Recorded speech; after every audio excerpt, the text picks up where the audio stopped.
There we go. Nope, Yeah, there we go. Hello, everybody. I am talking very quietly because there's a lot of reverb in my office right now. Anyways, some announcements before we begin. New office, new me. Who dis? Nice. We love it. Nope. My move is complete. Still have to unpack a lot, but here we are. So I lied. Soldiers of the Lich Queen was supposed to come back this Sunday, but we're celebrating my girlfriend's birthday all Sunday, so it'll be back on the 22nd, which is perfect because it also is it 22nd? Yes, which is perfect because that goes along with the release of the next D&D book, Tasha's Cauldron of Everything, which has new rules for the subclasses that some of us are playing in that. So. Yeah, in fact, someone is in fact switching to a subclass that is Unearthed Arcana currently, but will be made official in that book. So it's really great to not have to play one session with the Unearthed Arcana one and then just be like, let's find out what we need to change next week. And speaking of Unearthed Arcana, things will be changing in Rime of the Frost Maiden as well, because of the Swarmkeeper Ranger and the Unity Domain Cleric its name is just being changed to something else. Peace Domain, I think. Friendship Domain, bitch! Yes. So that's what's up. So 22nd of November at 5:15 p.m. Eastern Time. Hopefully. We'll be back with Soldiers of the Lich Queen. Every time we play, it's been so long. Yes. What else? What else can I do for announcements? Oh, yes. If you are playing Icewind Dale Rime of the Frost Maiden, you can buy my Christmas one-shot on DM's Guild called Christmas with the Flumps for $1. And if you're playing Rime of the Frost Maiden, you can actually drop it into a Rime of the Frost Maiden campaign in Chapter 2, which is a place of interest. So if you want to put a big old gingerbread house in your Icewind Dale campaign, do it. Why not? And speaking of Christmas with the Flumps, that'll be our one-shot, I think, for Christmas this year. Or we'll do a Gremlins-inspired one-shot in some other system that I've been thinking on. And I think that might be more fun if we did Gremlins. Now, the real important question here is: are we trying to manage the Gremlins, or are we the Gremlins? That is a. You're obviously going to be the Gremlins. Yes. Okay. Christmas with chaos. There's so many different kinds in the second in Gremlins 2. It's just Gremlins 2 is whatever you wanted. Gremlins 2 is underappreciated. I need to rewatch Gremlins. I haven't seen it since I was less than 10. Can I just be a gremlin made of lightning? Obviously. Best Gremlins movie, or best Christmas movie, is the first Gremlins.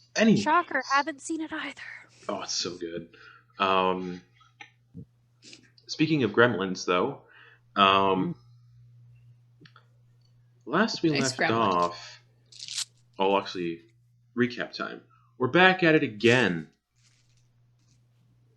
Why is that in the first line of my recap?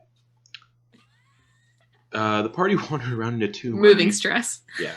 The party wandered around in a tomb underneath Old Newport for a bit, and thanks to some wonderful RNG, missed most of the dungeon's encounters. Leo was tricked by an elevator trap. The party pissed off some undead dragon priests, stole a golden chariot that got demolished by a boulder. Ogden acquired a really cool book, and the party all channeled their inner Indiana Jones and dabbled with a steep slope and a boulder, trying to crush them all. Eventually, the group came to a maze and encountered a Glabrezu inside the maze. But due to said RNG above, the Glabrezu fell into a pit trap and got trapped. Too big to actually, move the... Anyways, yeah. Eventually, they all wound up... What did you say? I was going to say, praise be to RN Jesus. RN Jesus. Eventually, they all wound up in the tomb of Tiamat's champion, who rose up from his sarcophagus, an undead high elf, gave off some exposition, and hoped the party would kill him to end his torment before he turned into an adult red Dracolich. Shit is about to get real. So, someone opened the lid. I don't remember who, but it opened the lid. I think it was me. Probably. The high elf came out of the sarcophagus, drank some wine, turned into an adult red Dracolich, and some kobolds came swarming out on that bridge-like platform that's about 120 feet up in the room. And that's where we're going to pick up the session with everyone rolling initiative. Man, I hope I roll high. And, of course, Ash and Eclipse are right up on this Dracolich. Where else would we be? True. And just for the people... Oh, yes. All right. Can I be here? And yeah, these things on the south of the battle map from the players are those sarcophaguses. Each of them are 3 feet tall. So there are places to hide if you wish.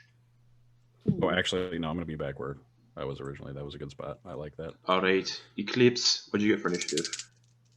24. Nice. Key Sonk. 9. 9. Ash. Natural 20 for a 23. Ogden Boon. I got a 6. And Icarus, you got an 18. Dang. What happened to the flip wizard from last week? My shoe tied on the name. Still flipping over me. Leah got a solid 5. All right. So, Eclipse, this undead half-elf or high-elf clambers out of the sarcophagus. You see him take this Bahamut's Bane, the dagger you're looking for, that's made of one of Tiamat's own fangs, places it against his chest, causing it to disappear, says, "I hope you're all here to kill me. No one has been worthy enough," and then turned into this massive undead red dragon. And now you are standing up within face-to-face with this massive red dragon, undead red dragon. Okay. Is this dragon considered hostile at the moment? Oh, yes. Okay. Great. Just wanted to get semantics out of the way. I'm going to bonus action inspire Ash. Okay. Hey, Ish, you got this one right real quick. Oh, Great. yeah, it'll be fine. And I'm going to use my panache ability on this dragon. I need him to make what is it? An insight check versus my persuasion. Okay. How does a 6 plus 7 sound? That's not versus good. That's 13. Versus a 31, no. I rolled an 18 and my persuasion is plus 13. It is? Yeah. Do you have expertise in persuasion? Yeah. Why doesn't Eclipse do the talking more often? Because me, Kate, I am so bad at it. And also, Justin never lets me roll persuasion. It's always like deception or some shit. Well, then stop trying to lie. That's a fair point. Panic! So he now has disadvantage on attack rolls against targets and can't make opportunity attacks against targets other than me for a minute. Until one of my allies engages it or gets more than 60 feet away from me. So next round. If it, yeah. Like Ash's turn. All right. Yeah, So yeah, anything else? This big dragon just kind of towering over you. You can see through its body because it's like there's holes and there's bones and there's flesh, and it's just looking down at you, and the steam and fire kind of coiling around in its mouth. You can actually see the fire coiling around inside its like body through its like skeleton and stuff. Oh, no. I want to attempt to climb onto this dragon. We should have spread out more, guys. We're pretty spread out. So is panache an action to do? It is, Yeah, but now okay, I'm cool. regretting using that. You can use your climb speed to climb onto the dragon, but you're not grappling, so you would not be holding on. Okay. Can I climb onto his back so I could be standing on him? Let me see how tall he is. I have a 20-foot climb Huge speed. undead, so he's about 20 feet tall. Yeah, totally. Great. I want to climb on top of the dragon. Okay, you're standing on its back. Yes. All right. Surf's up. Anything else, Eclipse? No, I believe that was action, bonus action, and movement. Okay. It's gonna use a legendary action to do a tail attack on you. Okay. That rhymes. All right. Teen Wolf of fucking Dracolich. Yeah, that hits 16 plus 14. Oh yeah. Shit. So as you climb on its back, it's like it's a cow swatting some flies on its back. It's been a while since I've been first in initiative. Give me a break. You take 16 bludgeoning damage. Just Okay. That's you're fine. fine. Yeah. All right, that'll bring it to Ash. Eclipse just clambers up on top of this dragon. All right. Well, I think I'm going to take a subtle and nuanced approach to this fight. Nice. I'm going to plan ahead, and I'm going to think of some ideas. I'm going to engage a multi-step operation. First step, I would like to rage, Obviously. and second step, I'm a hit it real good. Go for it. Nice. I Hit it love real this good. plan. This is a real good plan. Great weapon master and Obviously. and reckless attack. Why not? Of course. Why not? Why Yeah. not? So okay. I mean, yeah. Why not take a crazy chance? Yep. I mean, like I've got an AC of 16. It's gonna hit me regardless, so I might as well get advantage. also, if you roll bad, you also get bless. No, not bless. Inspiration. Oh, what is it? A D4? D6. D6. Okay. All right. First attack. Yeah, I'll use it on that first attack because I rolled real bad on that advantage. That's 23. That does hit. Okay. So roll damage, my little friend. I'll roll the second attack so I can do damage at the same time. That's loud.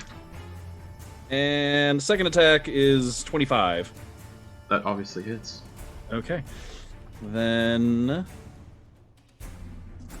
Yeah, by real bad, I meant I rolled a 17 to hit on the first attack, and then I was like, let's just make sure. Okay, let me just add all my damage bonuses together real quick. That. Has my rage gone up? No, still +3. That's 12, and then it's +10. I believe it's Great Weapon Master is +10, right? Yes, Apologies for it is +10. All right. So each attack is a D10 plus 22. So 2D10 plus 44. That's a lot. 51 points of damage. Fuck. I'm glad my turn produced something useful with that bless. Mm-hmm. Well, yeah, you're just like Inspiration. It's not Yep. bless. And I'm gonna move 1, 2, 3, 4. Yeah, I'm gonna move like over around it to the opposite side from where everyone else is. okay. Yeah, this stone platform is about 10 feet up, so your reach is the reach. Yep. Reach weapon. just poking it. I'm just like hopping. I'm like Nice. All right. Anything else, Ash? Nope, that'll be it. That brings us to initiative count 20. Fun fact, everyone: if you're running games on D&D Beyond, make a CR0 creature called Lair Action to help you remember that the creature has Lair Actions. That's very smart. Thank you. Not my. I found that somewhere else, so I'm stealing that advice and patenting it as my own. Let's see. What's a good one here? Here we go. You guys watch as where the dragon is standing. Magma erupts in a geyser that's 20 feet high and a 5-foot wide radius geyser, just to get Ash. Just pick Ash out of that. This is like Of course. magma bursts out of the ground. I need a dexterity saving throw from Ash. I can see it though, right? Correctamundo. Avantage. That's also correct. Oh man, this is such good. 21. That's a Thank you, success. That's half damage. All right. Also, huge shout out. What's your music? Yeah. Alright. 16, 20, 24. So instead of taking 24 fire damage, you take half of that. 12. Yes, sir. All right. Lair action, bringing it to about 120 feet up. You guys. Oh yeah. Anything else? That's you introduced. 120 feet up, you see one of these kobolds standing there. Doesn't have any wings or anything. There are kobolds out there that do have wings. This one does not. It's holding like a skunk on a stick, and like a big burlap sack full of bees and stuff. It's Yeah. Okay. The kobold inventor. He's really high up, but his sling can hit from here. So he's gonna use his sling and try to hit Ash with this. No, yeah, he's gonna go. Let's see, 5, 10, 15, 20, 25, 30 to get to there, and he's gonna try to hit Ash with his sling. Just like a little rock getting tossed out of its sling towards Ash up from above this bridge. Probably not gonna hit. Does a 9 hit? Oh. You like look up and you go, get out of here! And you see this little pebble come sailing towards you and just kind of like scatters on the ground. Who are you? My name's. Oh, he has a name too. Hold on. Oh wait. He did have advantage because I reckless attack. That's sweet. everybody. Nope. All right. My name's Dizzik. You dead now. That'll bring us to Icarus. Icarus is going to fly into the Dracolich. Inside of it. He's gonna actually. So he's gonna full on Fern Gully and fly into that skeleton mouth and then pop out one of its ribs. Okay. Try and distract it and give Eclipse advantage on her next attack. All right. And where's he ending his turn? Oh, I'm sorry. He's gonna end his Each turn. square's 5 feet. Okay, and I think he's got a fly speed of 60, if I'm not Oh mistaken. yeah. So he can do that and come back to you if you want. I'm actually gonna have him stay away from me because I feel like I'm gonna pull aggro with my next move. Yeah,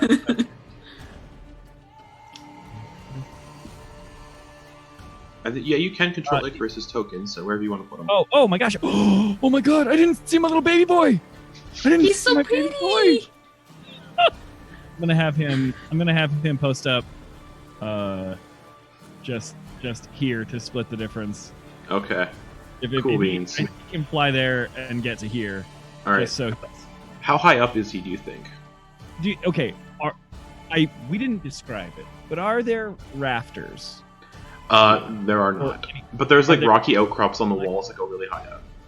Yeah, I would imagine he'd be on an outcrop, like looking, or like if there's like a stalactite, he might do that cool bird thing where they clamp on the side and just. So he'd be over like on the wall then. Yeah. So he's kind of mainly observing, flying in. He's not far enough to be out of action. Yeah. Yeah. Okay. If that's about 60 feet. Okay. Cool. Well, yeah. Oh, yeah. No, I guess he would be about there. Yeah. No, you're right. That's perfect. He's perching up on one of these little outcrops, a little tiny owl, so he's hard to see. Baby boy. All right. That'll bring us to. Who is this? Kel Duck. One of these kobolds. This one is gonna go. This one's kind of got like wings and it's got like robes on, and it's conjuring something in its hands. The kobold scale sorcerer is going to actually fly. Does it have a fly speed? It doesn't. You suck. 5, 10, 15, 20. And it's gonna do a scorching ray. And throw 3 of these rays. 2 at Eclipse, 1 at Ash. Alright, Seems reasonable. So the first one is a... No, doesn't hit. Hits the dragon. Oh! The second Scorching Ray for Eclipse is a 23 to hit. That hits. Alright. I do not have a dragon's armor class. Alright, that's second level, so you take 11 fire damage. And then the third Scorching Ray of that ray is going to go toward Ash for Advantage. Advantage, right. For a 16 to hit. Just hits. So it just hits. And you take 9 points of fire damage. Right. You look up and you see this kobold in like ratty, shitty burlap, like a burlap sack. Throw like 3 Scorching Rays. One slams into Eclipse, and then one catches you in the back. Just poof. You're just annoying. You know that you're just annoying. Clearly there's an actual threat here. You're old! I'm really not! White hair, old! I'm gonna look down at Ash. Well... You don't even have hair! Alright, Keysonk. You're hiding near the sarcophaguses. This big dragon hasn't had a turn yet. Wow, it rolled real bad initiative. Oh boy. He's gonna take out his big freaking crossbow. That's the Soulbreaker. And Okay. he's gonna cast Holy Weapon on it. Okay. And he's gonna fire at this guy. Okay, make an attack roll. Alright, attack roll. Wow. With a plus 13, that's a 16. Did I hit it? 16 does not hit. Kind of bounces off its hard Alright. scales. Just ting. Alright. Ooh. Nailed it. I mean, technically. And you are up. Yeah, you're a little bit taller than these sarcophaguses. You're like, it's kind of like this. It's the perfect perch. You definitely have like 3/4 cover behind these things. Okay, good.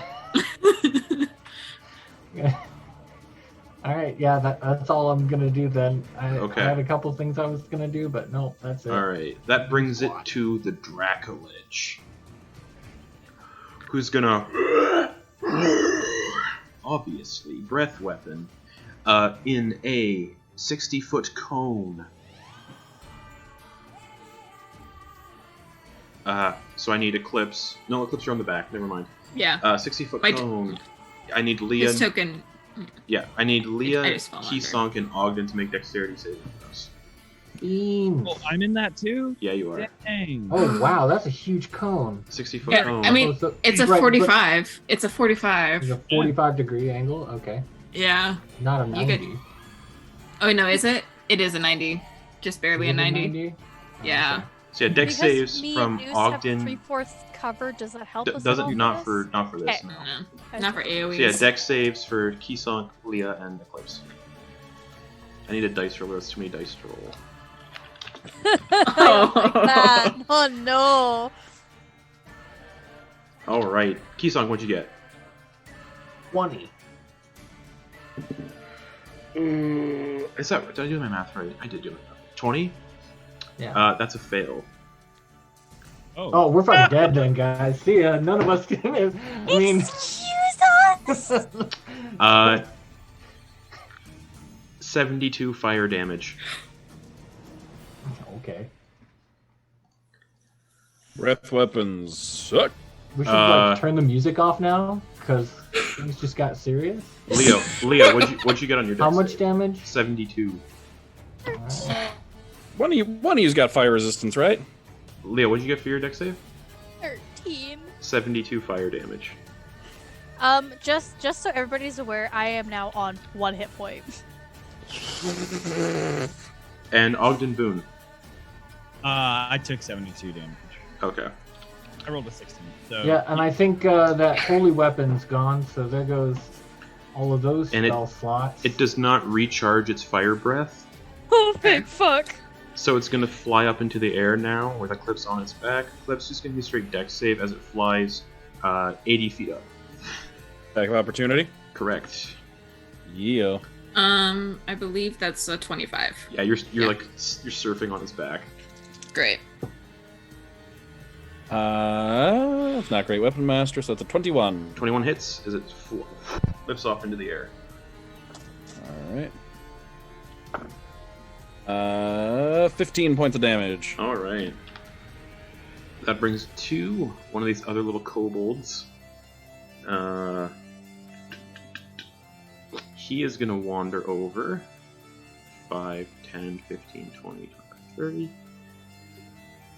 He can't reach anyone, so he's going to stay there, bringing it to Ogden Boon.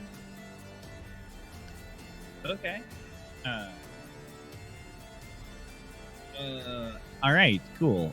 So I am going to first use my action to cast a little something called Hold Monster. Okay. All right. What save is that? You're gonna have to. Yeah, it's a Wisdom save. 14. So it's going to use its one of its legendary resistance. Okay. Okay. All right. So that is that right there. So that is one spell there, and I'm going to use my bonus action to use my amulet to cast Sunbeam. Nice. And it's undead, so it has disadvantage on the save. It does have disadvantage on that save. Am I protected by this dragon's body while I'm on top oh, of yeah. it? Oh yeah. And that's Yeah. What's the save for Sunbeam? Is it con? It is a con save. Okay. Disadvantage. That's a 20.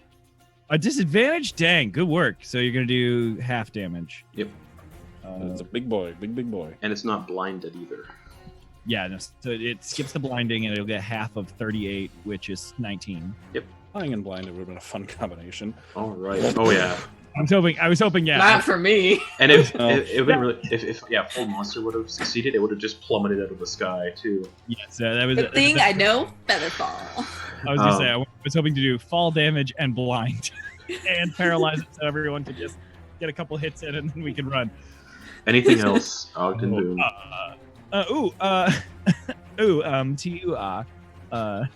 Let's see what I've got for cover. Those sarcophaguses. Yeah, Behind one of them. Just Yeah. squat. I'm just gonna pop a squat like a. Okay. You like run over one of these sarcophaguses and you do like the Dukes of Hazzard slide over the lid and get down and crouch behind it. Nice. I like to think that the robe kind of bunches up when I have to roll at the end, like. Okay. All right. The dragon's gonna use a legendary action to do another tail attack on Eclipse. Okay. 16 plus 14 to hit. Hits. All right. 11 bludgeoning damage. Okay. And that'll bring us to one of these winged kobolds. Who's gonna fly over Ash, and as it's flying over Ash, it's gonna drop a rock on him. Just Really? One target directly below the kobold. For a 16 to hit. Yep, that'll hit. For 4 bludgeoning damage. Little rock just like So on top 2 of it. bludgeoning 2 damage. bludgeoning damage as a rock hits you on the head. Ow! And the kobold kind of cackles and like lands back where it was flying. Bringing us to Leah. He is just well, looking at this, just like she's just like on the verge. I just imagine it just comes and her mushroom's just like sauteed, and she's just like, don't like that scent. So she's gonna look around.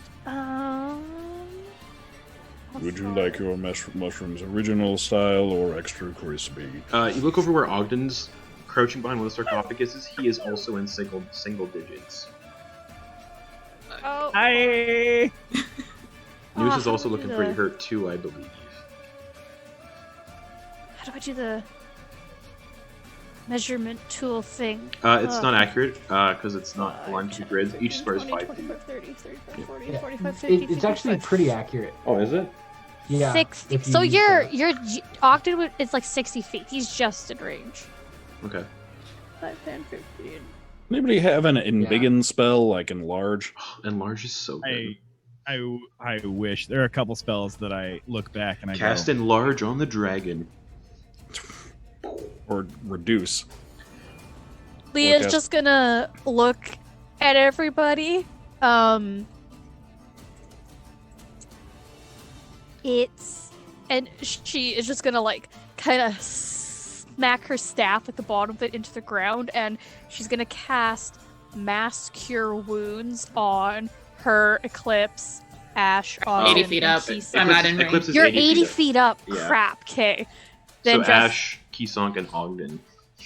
and Yourself. herself. Yeah. Mass Cure Wounds. So everybody minus Eclipse. Sorry, Eclipse. It's You're flying high. I'm okay.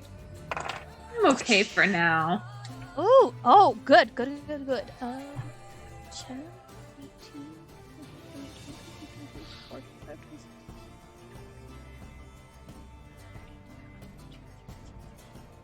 34 healing Okay. Nice. for all of us. Be good. That's pretty beefy. That's a beefy heal. Yes. Good heal. Anything else, Leah? Um, Just a reminder, just in case you forget, 'cause it's been a while, your staff is now powered, so you do have the ability to use the power Yeah. abilities on your staff, just so you know. Mhm. I was more like, I'm one hit point. I need to Yeah. heal and Just reminding you in case you forgot. I want to use the thing, but I'm I just know, like, know. oh. Fuck, I think that's all I can do. Are you gonna... Oh, yeah, you're hiding behind a sarcophagus, technically. Yeah. Okay. That'll bring us to one of these other winged kobolds. Ash is the only one that's close enough, so it's gonna fly over Ash, circle back, as it's flying over Ash, try to drop a rock on his head. Sounds about right. That hits. 16 plus 5. Yep. For 4 bludgeoning damage, reduced to half. You take So another 2. Yeah. Stop it! Just stop it already! That'll bring us back to the top with Eclipse. You're on the back of this adult red Dracolich. It just nearly incinerated your friends, but Leah, Mass Cure Wounds. You're on its back. What are you doing? Do I still have that advantage with the with what Icarus did? Yes. Because Okay. it's for your next attack, yeah. Yeah, great. Awesome. Wonderful. Love that. Flame Tongue Rapier. It's ignited, but the fire damage isn't Won't do gonna shit, do yeah. anything. Both my weapons are useless against this thing, as per their special effects. Alright. 27 to hit. 27 for sure hits as you just slam it down in between two of its vertebrae. 6 and a D8 with sneak attack because I have Yes. advantage. And because you're swashbuckler. Yeah. Oh, here we go. Okay. Banana tiger. If you say banana tiger, it's close enough to the lyrics. Why did you have to do that to me? Why did you do that, Justin? Why? Why did that need to happen? He enjoys our pain. All right. 12, 15, 20, 21, 25 piercing damage. Nice. With the rapier. Okay, you just you guys see Eclipse like up in the air as this dragon just zooming I'm up. also going to add on distracting attack. Nice. So that's another 8. And so the next attack on this dragon has advantage. Okay. Anything else, Eclipse? Let me just mark that off. I'm going to use my bonus action to use my short sword. Go for it. Banana tiger. No, that doesn't hit. It was a 14. Okay. That doesn't hit. All right. Yeah, that is. Let me just double check my bonus action. That is my turn. All right. It's gonna use a legendary action to do its wing attack to try to knock you off. Just. Okay. I need a dexterity saving throw, Eclipse. Hey, I'm great at those. You are. 20. Dirty 20. 20 fails. Fuck. You take 17 bludgeoning damage and are knocked prone. Is that a reaction? Am I still on his back? Give me another dex save while you're knocked prone. 17. 17. You hold onto your rapier hilt as you're knocked prone, so you don't fall 80 Great. feet. But you do take 17 bludgeoning damage. I'm gonna uncanny dodge that. Okay. For So you take 8. 8. All right. Thank you. And it's gonna fly down 20 feet, so it's 60 feet up now. Just. Okay. And you guys see Eclipse like dangling. She's now prone, holding onto her rapier on its back, like flailing through the air. Gandalf Balrog style. Ash. Here comes the Balrog. I saw that. Yeah, I'm just plant Loreweaver next to me as I look up and just go, "Get back!" In Draconic. "Get back down here, you cowards!" But since it is up in the air and everything, I'm gonna pull out 1, 2, 3, 4, 5, 6. Reach into my pocket. I'm gonna pull out that wand of magic missiles I just bought. Okay. Oh, I thought you were casting command. I was like, oh. I thought about it, but it's a DC 13 Wisdom save, and yeah, so I'm just gonna unleash. Roll damage. What is that? So it's three for first level. Yes. Yes. So it's 1. So it's 3, and then so 3, 4, 5, 6, 7, 8 D4 plus 8. Yep. Just. It's just like a Roman candle. Just. All right. I'm gonna pull up a dice roller, so I'm not rolling my 1d4 8 times. You gotta get yourself a dice hoard, Sam. A what? A dice hoard. Oh, I have one, but like I don't have a lot of d4s. Because he doesn't have a lot of caltrops. yeah, the majority of my dice came from a Muggo dice back in like 2010. Nice. That I did at Gen Con, and it had like nothing but d20s. Oh, that's useless. Yeah. Okay, so that is 24 force damage. Jesus. It's all about the D4s, Okay. D6s, and D8s. That's right. All right, so yeah, you just Roman candle, just and as the magic missiles like pepper into it, it like knocks off pieces of its flesh, like almost falling down. Just Gross. anything else, Mr. Ash? You know what? Actually, yes. I am going to give. Who's looking worst? Leah's probably looking the worst, right? On a scale of like Or- 0 or to Technically, 101, Ogden's looking 35. worse. Oh, really? Go to Yeah. Ogden. Okay. Ogden, I think out of the entire party, Ogden's the only one who doesn't have triple digits. of max Percentage-wise. HP. Yeah. Well he has then. the lowest AC. Got it. Yeah. I'm gonna Wizard, do. yeah. I'm gonna do a thing that I always forget that I can do. I'm gonna give Ogden a D12 of Bardic Inspiration with Lore Weaver as a bonus. Nice. Nice. What does that look like? So it's similar to Bardic Inspiration. You're like doing the baton twirling with Lore Weaver. Yeah, I'll just like when I finish like Roman candling the hell out of this thing, put the wand away, then I'll just do like a quick twirl with Lore Weaver, point it at Ogden, and she's like, "You got this, pal." And it like glows that black light color for a second. Nice. All right. That'll bring anything else then? Nope. That'll bring us to another lair action.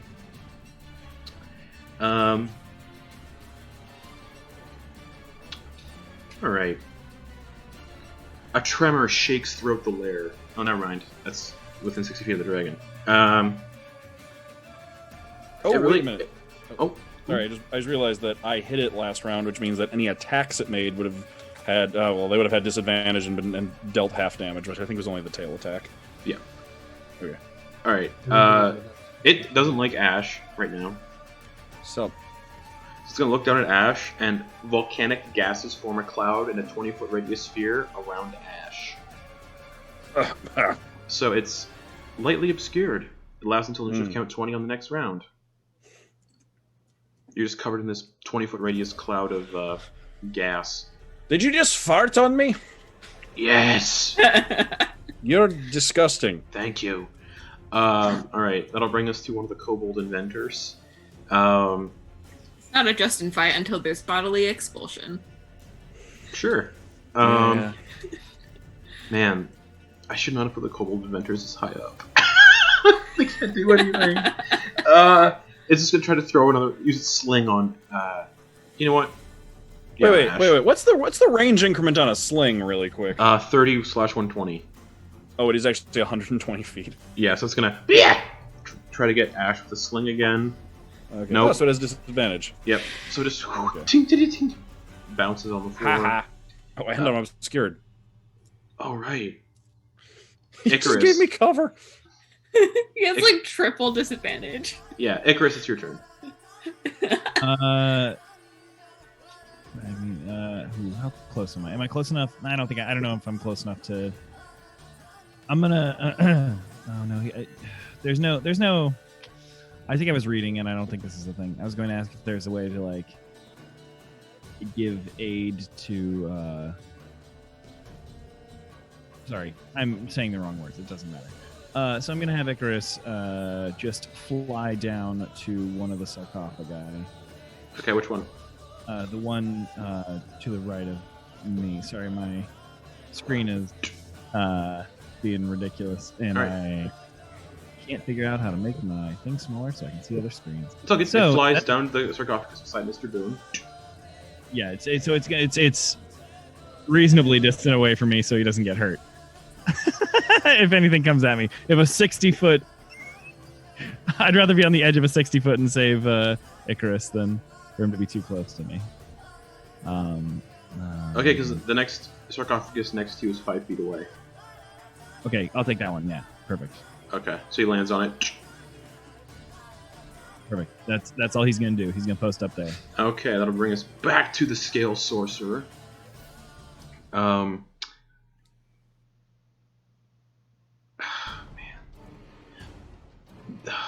Fuck. It's gonna start climbing down the rock wall. It's gonna go 5, 10, 15, 20, 25, 30, and it's gonna start making its way down, climbing down. That'll take a while. Half speed, it's 120 feet up. Key sunk. How close is this Dracolich to the ground? 60 feet. How close is it to that thing, that platform? 60 feet below it. Okay, I can't do that. Mind. Oh, yeah.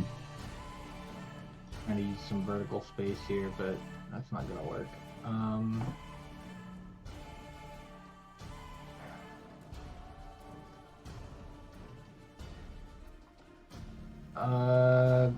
Fuck it.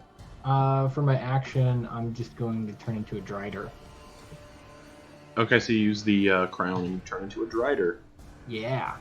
So you guys watch as like Noose's lower half kind of starts to like. I feel like I gotta take a dump real bad. Oh no! And his lower half starts to like, distend and turn into this massive like lower half of a huge spider-like creature. He is just like watching him, just like. Huh. Yes, and Noose goes from. So yeah, he's taller now. A little bit, yeah.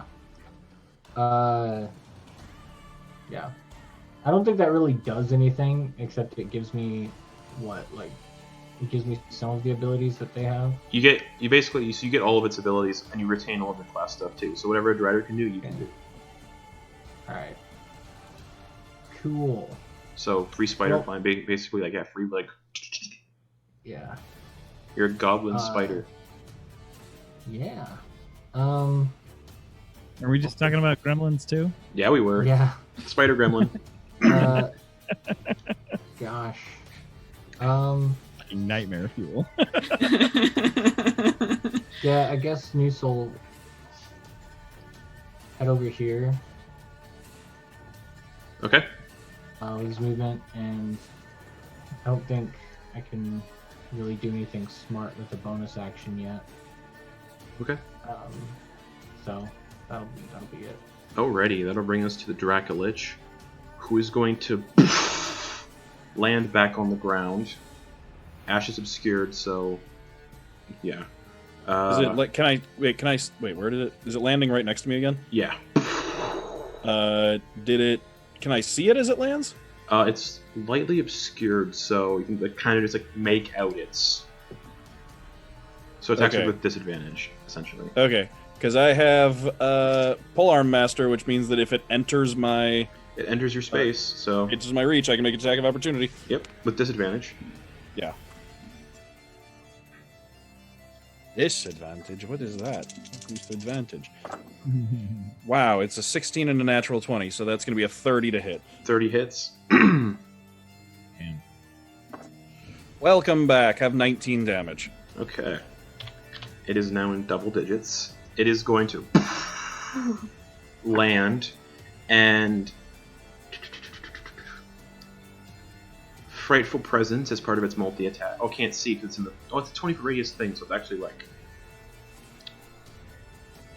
Never mind, Frightful Presence won't work because it's technically in this big ol' like... So it's instead going to do its bite, one of its bite attack against Ash with disadvantage because of the cloud. With disadvantage, that is a 13 plus 14 though to hit. I was like 13, yeah, no, it doesn't. Yeah, that hits. Oh, I grabbed all D100s. I need 2 D10. I need D10s.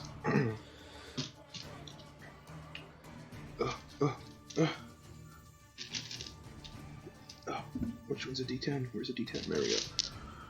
All right, so you take You take 18 piercing damage, reduced to half, so 9. So 9. And then as it bites you, you do feel the flames kind of kiss you a little. So you take two fire damage. Okay. And then as part of its multi-attack, 2 claw attacks. Just all right. So the first claw attack with disadvantage is a 5 plus 14, so a 19. Oh, yep. Reckless attack. It doesn't matter. It has to roll a 2 to... it has to roll a nat 1 to miss me. So 16 slashing damage reduced to half. I am now also in double digits. So... what are you at? 92. Oh. My tracker is not working again. Oh. It might just take a second to reload. It's fine. And then its second claw attack with disadvantage is a 24 to hit. Oh, yeah.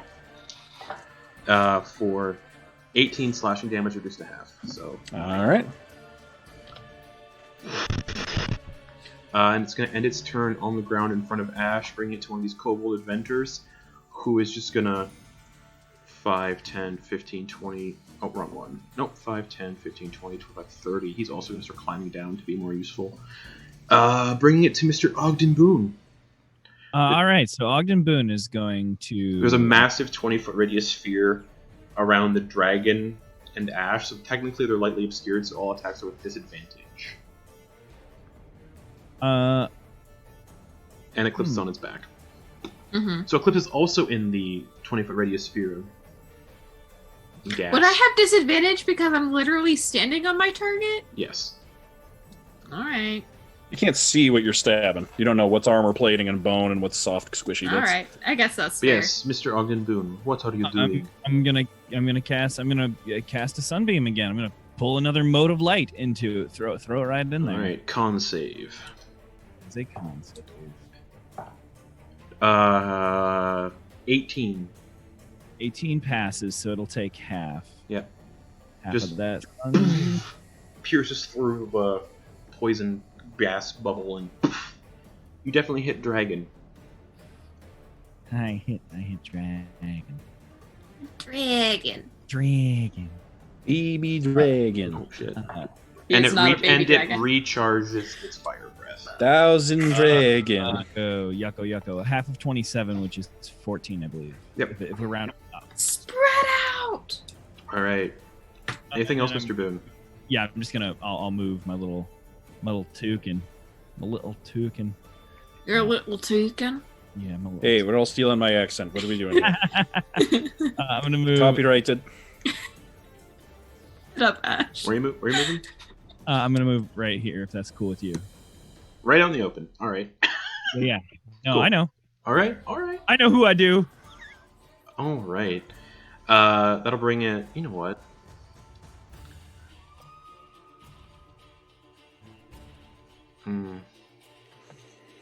Legendary action. It's going to do a tail attack on Ash with disadvantage. All right. Just wailing on me. Yeah. 7 plus 14. Uh-huh. Oh, yeah.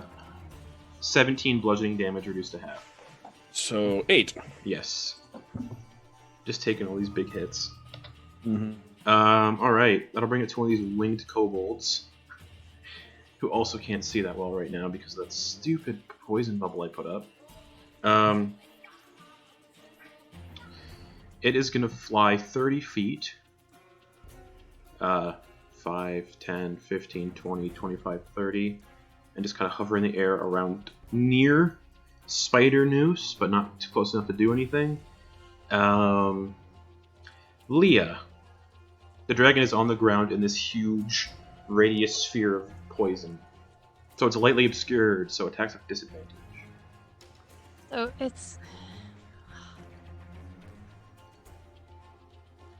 it's a poison cloud. Yes. So Leah seeing that would be like, this fucker's like immune to poison or has resistance. Well, you would know undead are mostly immune Yeah. to poison.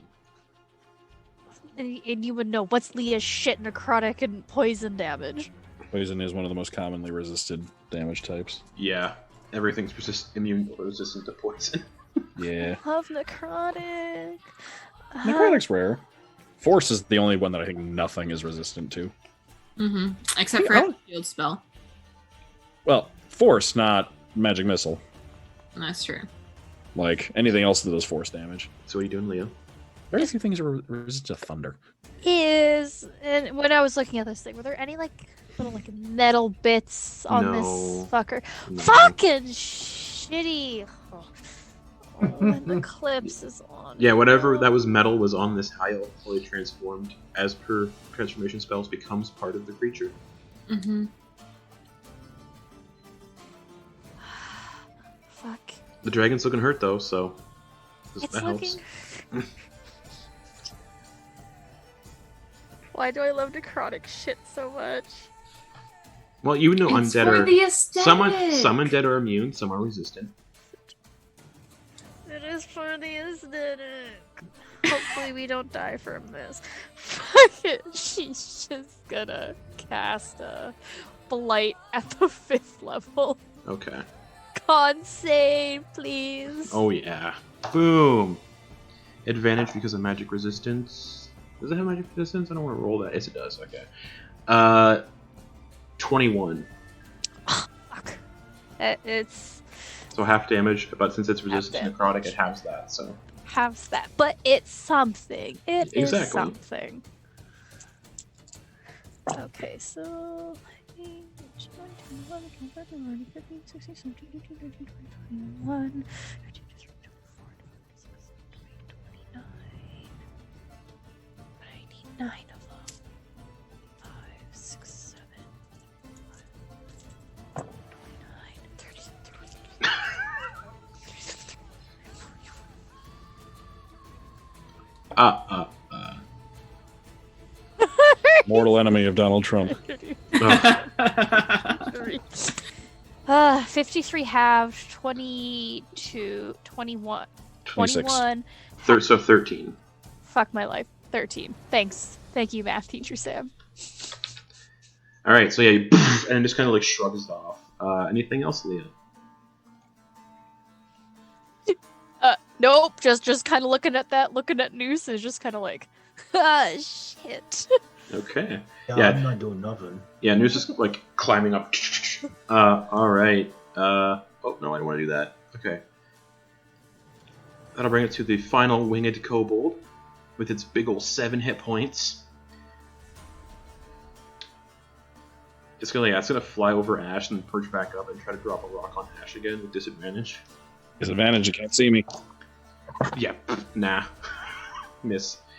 Bring it back to the top with Eclipse. Eclipse, starting your turn in this poison cloud. Okay. I need a Constitution saving throw. Okay. 19? 19. As it's like the poison's like starting to like go into your lungs, you can feel like this poison's trying to incapacitate you, but you shrug it off. You're not poisoned. Oh, wonderful. You love to see it.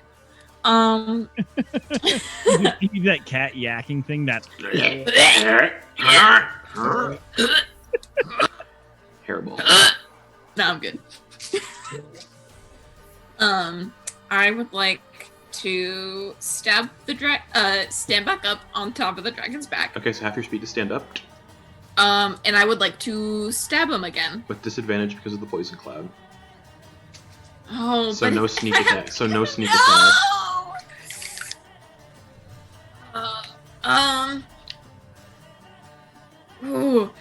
Ooh, do I do this? I'm rethinking all of my life choices. Me too. Is there anything else I can do as an action besides attacking? Grapple. No, he's way too big for me to grapple. He's way too big for Gundar to grapple. Not if you cast Enlarge on Gundar. I don't have Enlarge. Or if someone was playing as the Barbarian subclass I put on DM's Guild that removes the strength, the size the requirement. Grappler. Yeah. Daylight doesn't do any damage. No. Cool.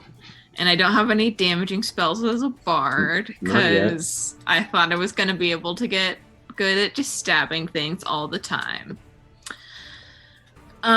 Okay, yeah, I'm just going to stab downward with the flame tongue right here. With disadvantage.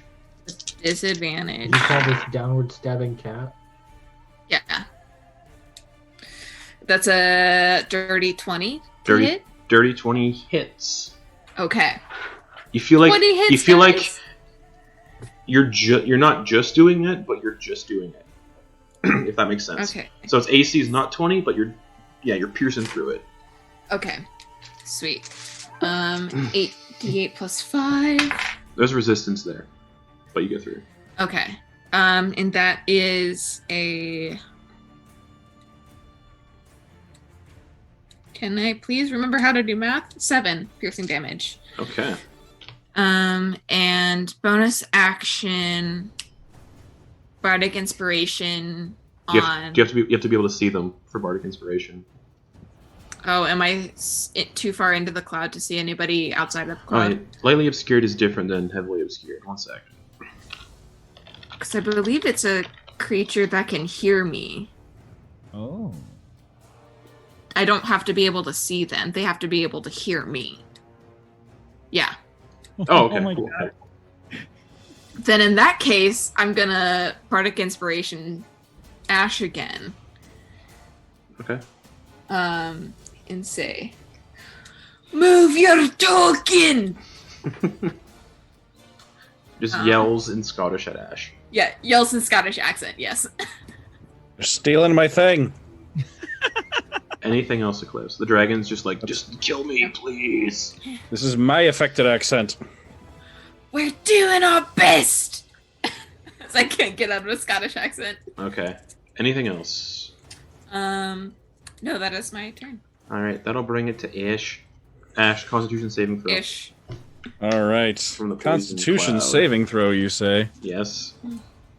Constitution saving throw. A barbarian? How's a 24? 24 is fine. You feel that poison by trying to get to your lungs and incapacitate you. You're just like, eh. Smells like victory. Is my still obscured by the cloud? Yes. Then I'm gonna reckless attack to make those regular attacks. Alrighty. And Great Weapon Master. Why not? Well, yeah, And why you not? also have inspiration if And you want to use inspiration. it. Yeah. All right. Let's ruin a day. Let's do it. Hey, my name is Ash, and I'm here to ruin your day. Let's just stab you with a pike. I'm sort of the leader around here. Yeah, we're just stealing each other's tonight. Yep. It's so weird that the first two Thor movies are so bad, and then you have Ragnarok. Ragnarok, which is so good. Whoa. Thor 2 is terrible, but Thor 1 is directed by Kenneth Branagh. And it shows. It's fine. Fuck It Gilderoy does Lockhart. show. What? That's the one where he has the glass and he smashes it, right? Yeah, another. Another, yeah! Thor 1 is a character piece that goes into like his character and doesn't need smashing and action, and it is in fact one of the few Marvel movies that doesn't have like the middle of the movie just filled with just smashing and action for no reason. Yeah, but those eyebrows. That's true. They did. That's why it's so bad. That's it. You're gonna. All right. The Jurassic Park fans are gonna come in here and tell me that bleached eyebrows are what makes a bad movie. It's not. It's just really fun because I was like, ooh, I can get under his skin with one comment. How can I do it? Yeah, eyebrows. All right. Stupidest thing I could say. Let me attack a dragon here. Let's put the bardic inspiration on that one. Rub some bardic inspiration on it. That's wait, I did. I'm doing Great Weapon Master. So it's minus So 10. Yes, it's minus 5. That's right. Minus 10 would be ridiculous. So that is 9, 18 to hit. 18 misses. Tink, right off the scales. All right. Second attack. That's better. That's much better. That's a 24. 24 hits. So yeah, tink off the scales, and then you just jab out and. All right. And that's going to be 27 points of damage. Oh, yeah. This dragon's like. And then it's not doing great. oh wait, can I not? I don't think I can reach it with my bonus action because it's 10 feet up, and that's the half doesn't have reach. That's right. You can't. Then It's still sitting on its stone platform. Yeah, Ogden has not used my bardic inspiration I gave him yet, right? Nope. No. All right, then I will bonus action give Leah a D12 of bardic inspiration as my bonus action. Okay. So if I Finish it, Leah. If I don't use it, I lose it. It takes like 10 minutes, but Yeah. Okay. All right. Dragon's gonna use a legendary action, and All right. do Oh, we its went Irish this round. wing This attack. So I need Ash and Eclipse both to make dexterity saving throws. These powerful wing gusts just go, and Ash can't. I'm gonna use my DM inspiration for this one. Okay, roll a d20 on top of your d20. Jesus fuck. Fuck. Okay. Well, at least I'm close to the ground because I rolled a 2 + 4 + 10 for 16. 16 fails. There's Ash an 18. fails. You both take 19 bludgeoning damage.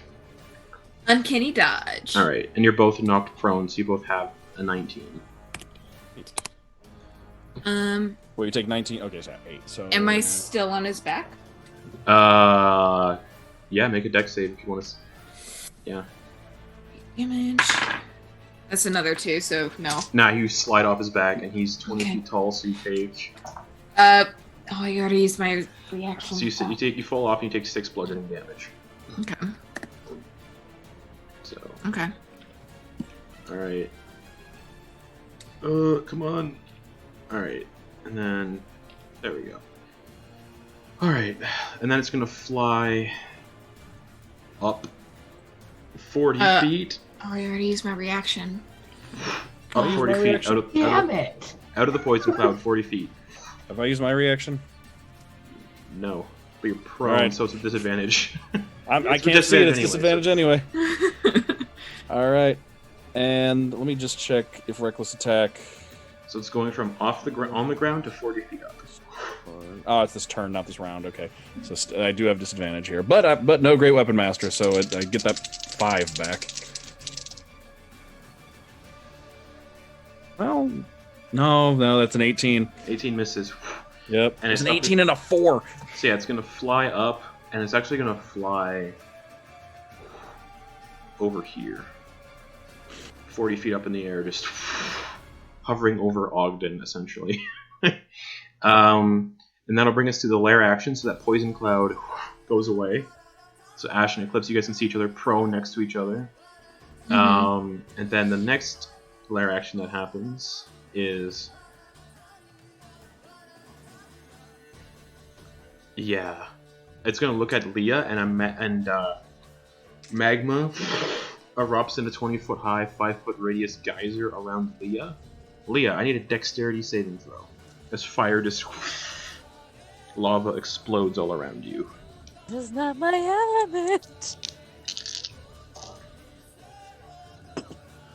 How does 16 sound? 16... Roll that d12. Roll that d12. Oh, 16 succeeds. 16 succeeds. Oh, That okay, works. never mind. Okay.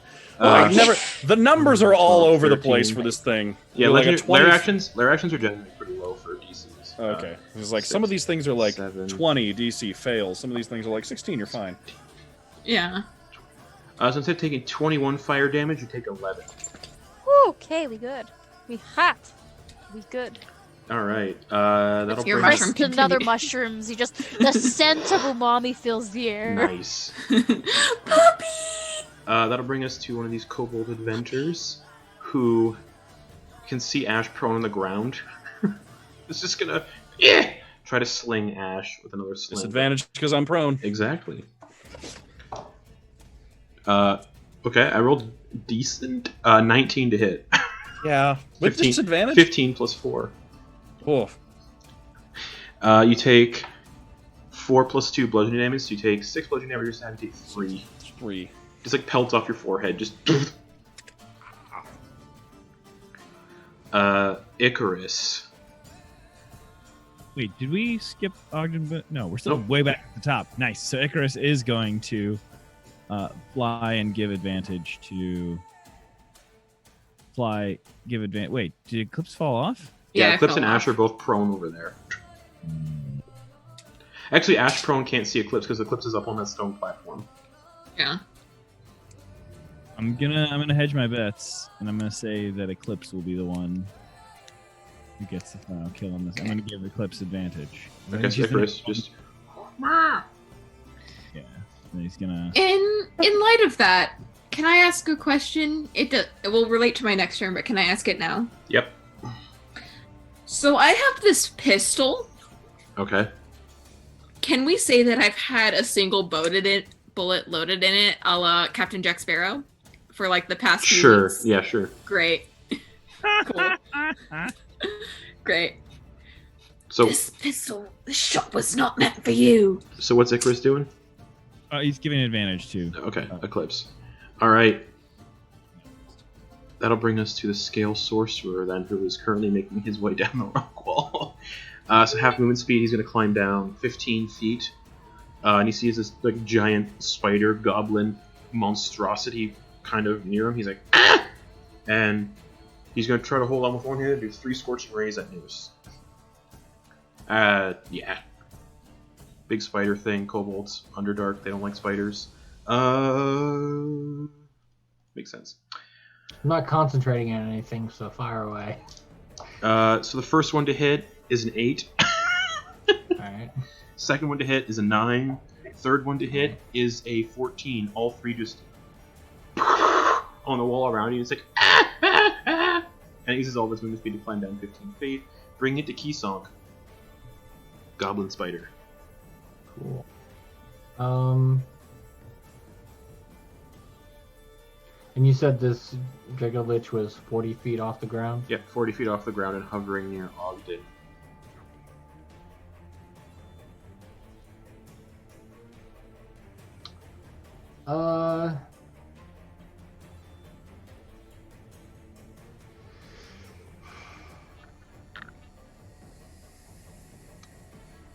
You know,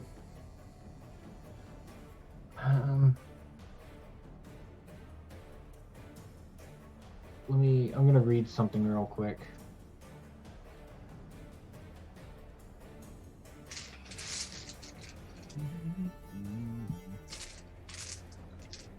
All right, cool. I'm actually gonna move.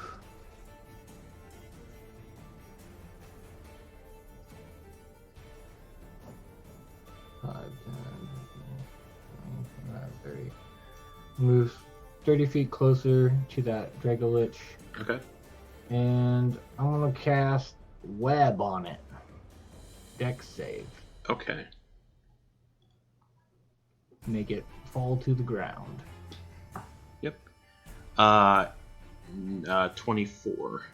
Oh, okay, never mind. Alright, Just covered in spider webs. Just. yeah. It's you. Yeah. It's just like. Trying to spit webs out. Get on my face. Alright, cool. Shit, that was my action.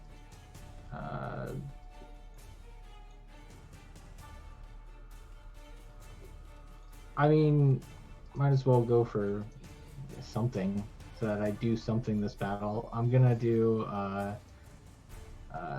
because that spell didn't use a spell slot, can I use a bonus action spell to do a spell slot? Sure, Or yeah. is it, Yeah, sure. Yeah. Is that how that works, or is it just you can't cast two spells? It's whatever. We'll say it's fine now, and I'll look it up later.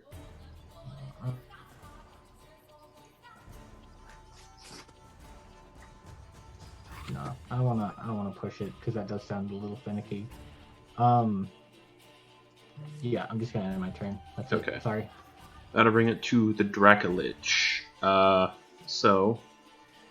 It does have its fire breath recharged. Yeah.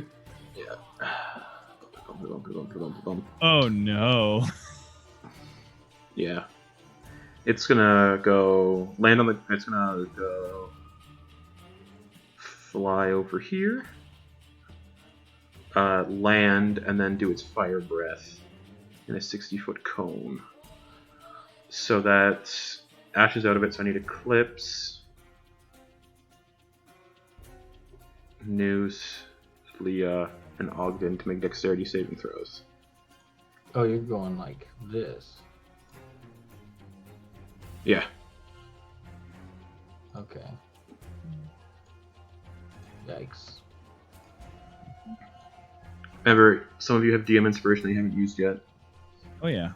And you got your And the D12. Artist. yep, and the Ash's D12. I mean, even at half though, this might be done. Well, we'll see. So this DM inspiration that I have. It's a D20 on top of a D20. Okay. So I am using that 12. Okay. Oh boy.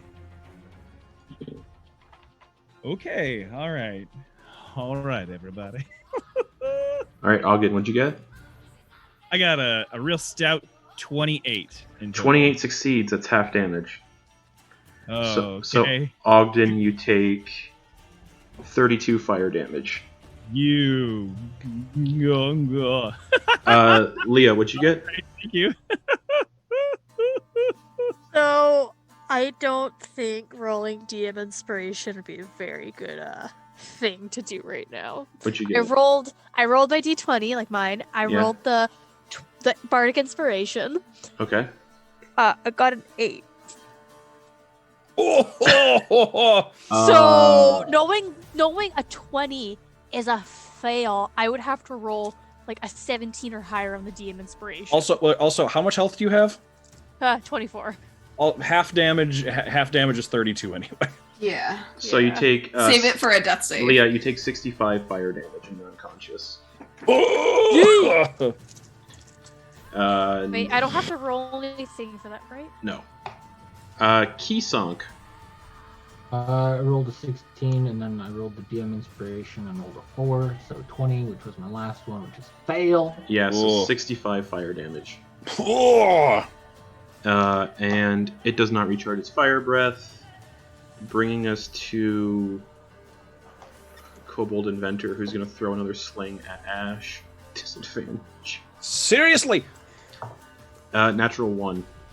So it hits itself in the head with the rock. Just Fall off the thing. You know what? He stumbles backwards after hitting himself in the head and falls. Yes. Just. Is this one directly above me, or is this Oh a no, different it's one? this one over here.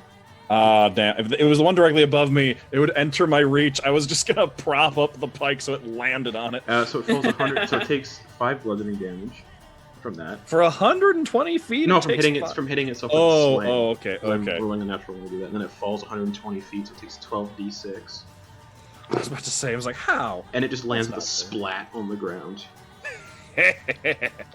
Oh, wow. Bring it to Ogden Boon. You're muted, but Here's you're what- muted. Oh, Yes, there it is. I've got. Oh, I had to click the Okay. button first. You just looked like you were saying something. I get it. I got a very animated face. So Ogden, you just got toasty again. Oh man. Oh, I'm gonna shake that off and Leah's unconscious on the ground. How's Kisong doing? Good? Okay. Oh, that's right, Okay. because you got Drider health. Just take Oh, a right. nap by the crypt. Oh, no? Oh, what? Okay. all right. So Ogden Blumph is not super pleased and is really annoyed. Ogden Flump. Oh, holy buckets. This is fantastic. Oh, yeah, there's no one on his back. Ooh, new spell coming. right. So Ogden Boon, very pissed off, shakes the ash off of himself. Hey, what are you doing? Thanks for the inspiration. And I am going to, let me see the range on this one. Get out of my way, saving throw. All right. Sorry. The all dragon's way looking at everyone. That's all toasty and crispy. down. Yeah. Wait a second. Is that a 60-foot cone? Hell yeah. So I've got 60-foot cones. And I cast Prismatic Spray. Yes! I was so excited that you took that spell. Yeah, I'm very excited about that one. So I'm gonna actually move to a better position for it. Okay. And what damage type would you like to use? I have to roll for it if I'm not Correct, it's random, that's right. Ooh, Every- please don't get fire. mistaken. Oh no, I know, but I am gonna try and take some sort of cover behind the steps if I can. Move my- Yeah, you have to go like over here. Oh, okay. I think I have enough movement speed. For Oh yeah, that. after you use your spell, totally. Does your portent have to be used for those specific things, or could you use it for determining what What they roll? damage it is? No, it's No, only saving throws and stuff. And it's a D20. Alright. By the way, don't worry about rolling it. You'll roll an 11. Okay, it'll use legendary resistance then. That's fair. No, I figured that was gonna be tit for tat. What happened? It's really low on health, so it's gonna burn up another legendary resistance. Yeah. Is that the second or third legendary Second. resistance? Okay. First is on Second. Hold Monster, second one is on Yeah. Prismatic Okay. Spray. So I'm going to roll the D8 and hopefully It's not fire. everything- Yeah, I need you with me, guys. Mm-hmm. Need you with me? This we need an 8. We need an We 8. did an 8? Okay. Yeah, and I will take. I'm manifesting for you so hard. If it rolls an 8, just because then I think an 8 is what 2.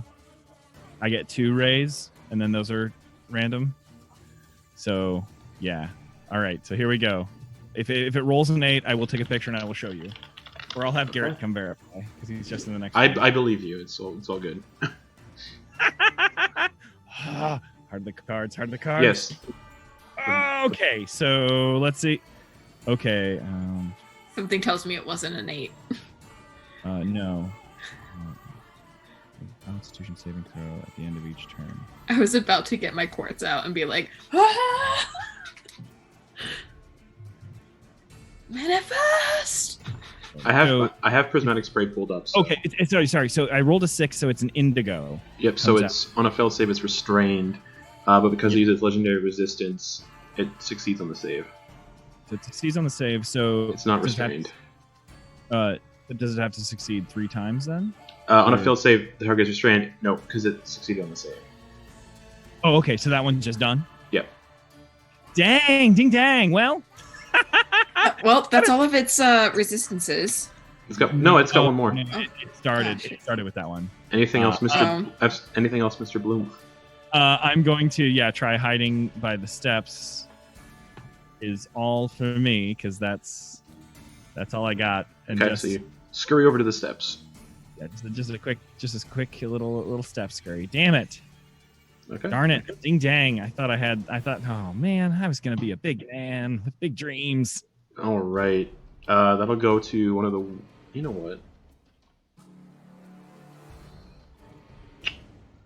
what? Nah. Winged Kobold. Fuck. Why did I do kobolds? This one's gonna 5, 10, 15, 20, 25. Shit, not far enough. It's gonna fly over to Eclipse, or above Eclipse, and drop a rock on Eclipse. So it's disadvantage. Ranged weapon. Yep. Disadvantage. 10 to hit. So it misses with its rock. 30 feet. It's just gonna stay there, hovering above you. Leah, I need a death saving throw, please. Fungal Lich. Papa, yeah, 15. That's one success. You guys just see this like toasty, like, if you ever had like blackened Cajun shrimp, this is like blackened halfling. Just sprinkle some fried onion and garlic on her. Exactly. That'll bring us to the final winged kobold, who's gonna 5, 10, 15, 20 hover over Noose and try to drop a rock on Noose.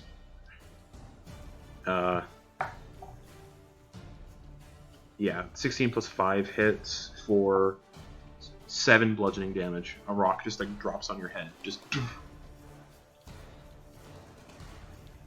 All right. Ouch!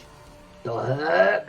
And it is, it's still like 100. It's still like 120 feet up, but it's top of the turn.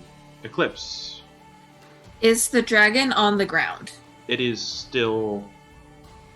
What did I say? Or is it flying? 40 feet. Isn't it? I thought it landed to do its breath attack. Correct, it is. So it's on the ground. Okay. So then in that case, because it is it landed to his breath weapon. That's right. Cool. In that case, I'm gonna run up to it. We'll have movement to stand up. That's true. Bonus action dash. Okay, to get up to it. No, feline agility to get Okay. up to it. So I still have a bonus action. And I have. Do I still have advantage because of Icarus to attack? Yes. Okay. I'm gonna make first attack Okay. So you're running up with to it. advantage. Yep. Come on. I need this. Mama needs a new pair of shoes. Natural 20! So you just like leap off the platform, and as soon as you hit the ground, roll an attack, critical. I'm very excited. So you double dice damage, and then you double the sneak attack damage. 3, 4. So you can either roll twice or multiply, 6. whatever you want to do. I'm gonna multiply it because that's what I'm used to. Imagine if you're just still doing max damage rules on crits. Come on, give me 6. That's Give me 8. 6. You have like 8d6 sneak attack. It's like. Oh my god, yeah, honestly. Okay. So that's not very good sneak attack, but whatever. So 5, Fuck. 10, 14, 21, double to 42, plus 5 is 47 piercing damage. How do you want to do this? Yes! I want to take the hilt Mhm. and slam it into his chest, and then leave the rapier there and pull out the Bahamut's Bane from his chest. It's not in there currently. Man. Oh well. I mean, So you like If it- you like stabbing, you can reach in, and you're just feeling like desiccated organs, but there's no dagger in there. And then I'll just pull my blade out. No, I want to rip out his heart then. His dead. sure, yeah, you His heart. rip out this massive dragon heart. Okay. Just toss it to the ground behind me. Is that Nice. dead enough for you? Give me 1 second then. Okay.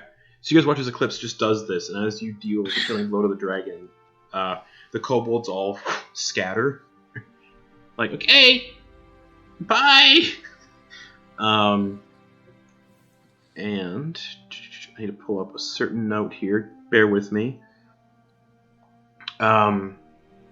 His body starts like rapidly decomposing to ash, and he turns back into the high elf like revenant form that he is, and he says, "Thank you," and then explodes in front of you, just ash and dust and grossness, and tink tink tink tink tink tink, little dagger made with Tiamat's fang lands on the ground in front of you, Eclipse. Like that big. It's like, Yes. Little bitty dagger. I Oh. thought it'd be bigger. Like a noisy cricket. so yeah, it lands right in front of your feet, just tink tink tink tink. I'm going to abandon the flame tongue rapier on the ground and pick up Bahamut's Bane. All right, as you pick Pull up it out. Bahamut's Bane, you guys watch as Eclipse disappears currently. That said, an Eclipse, you reappear outside of the tomb where that obelisk is, and the rest of you, the tomb is like shaking. Yeah, Leah's dead right now. So Leah, I need just give me another death saving throw. That is lucky number 7. So a fail. So yeah, you guys can all see Leah like dying on the ground. Yeah, I'm gonna do a fuck it. I'll use my highest level spell slot because I'm definitely not using my spell slots for anything else. But Eclipse won't get this healing because she's not here. Sorry.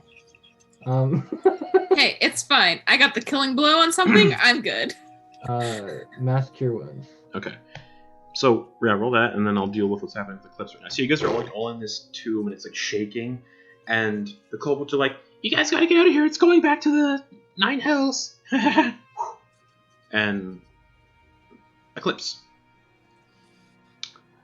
as you reappear outside of the tomb, in front of that obelisk, there's a voice inside your head. You're clutching this dagger, and it says, "So he is dead then? Tell me, child. Do you wish to serve me, to be my champion? I can grant you abilities beyond your imagination. All I ask is that you say yes, and the powers Yes. will serve."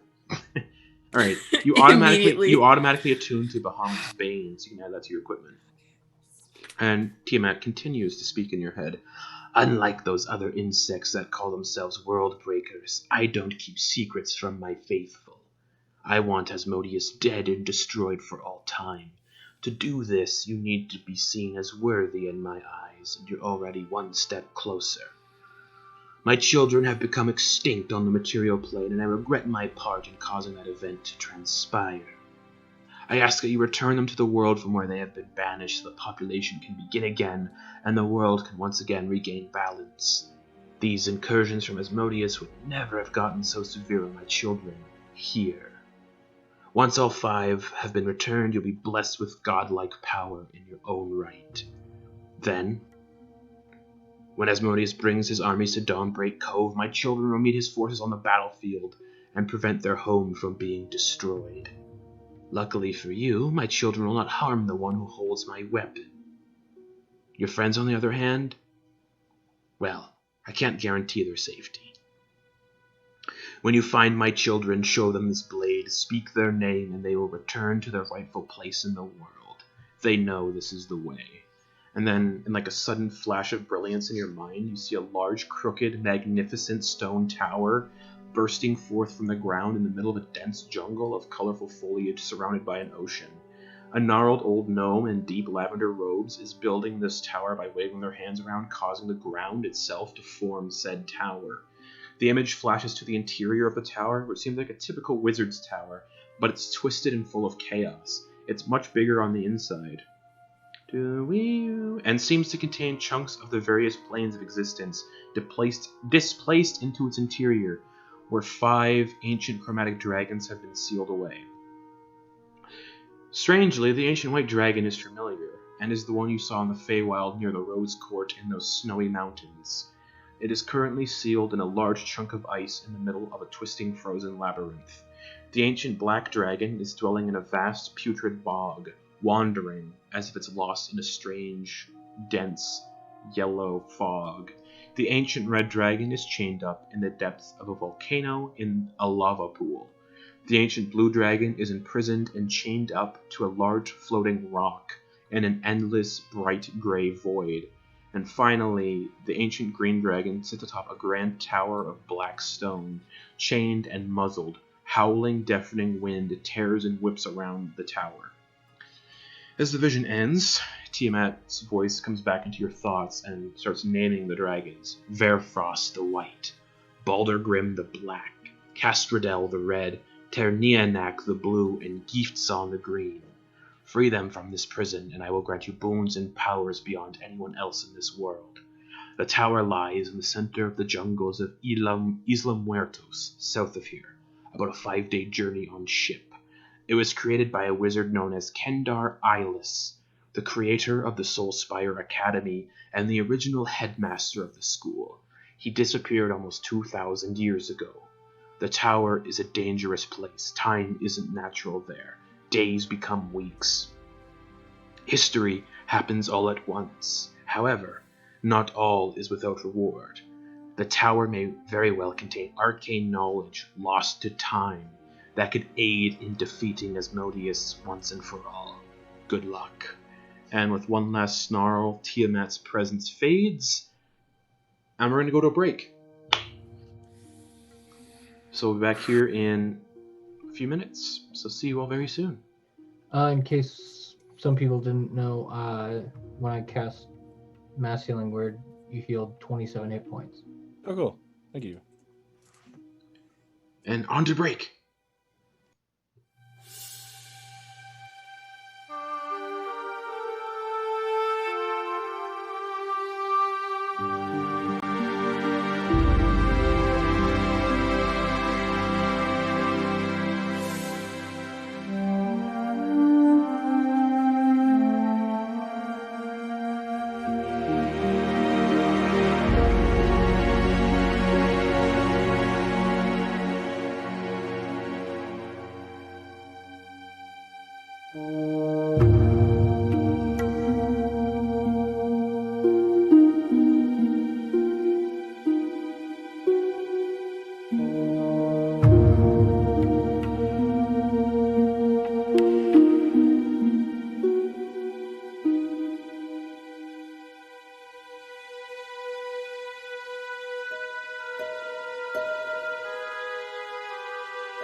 Yourself. Good news, everyone. Hello, everyone. We're back from our break and technical difficulties at the same time. So, Eclipse, you have all up to yourself.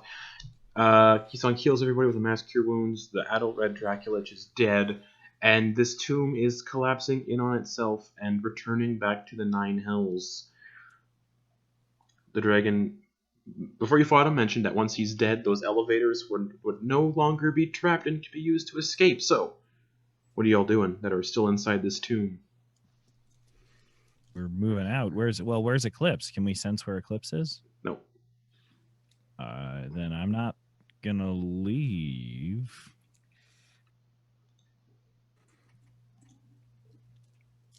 He just like gets up and is just like brushing this like ash off her. She's just like, Kisak? What the? Eclipse grabbed a dagger, and this whole place is falling apart.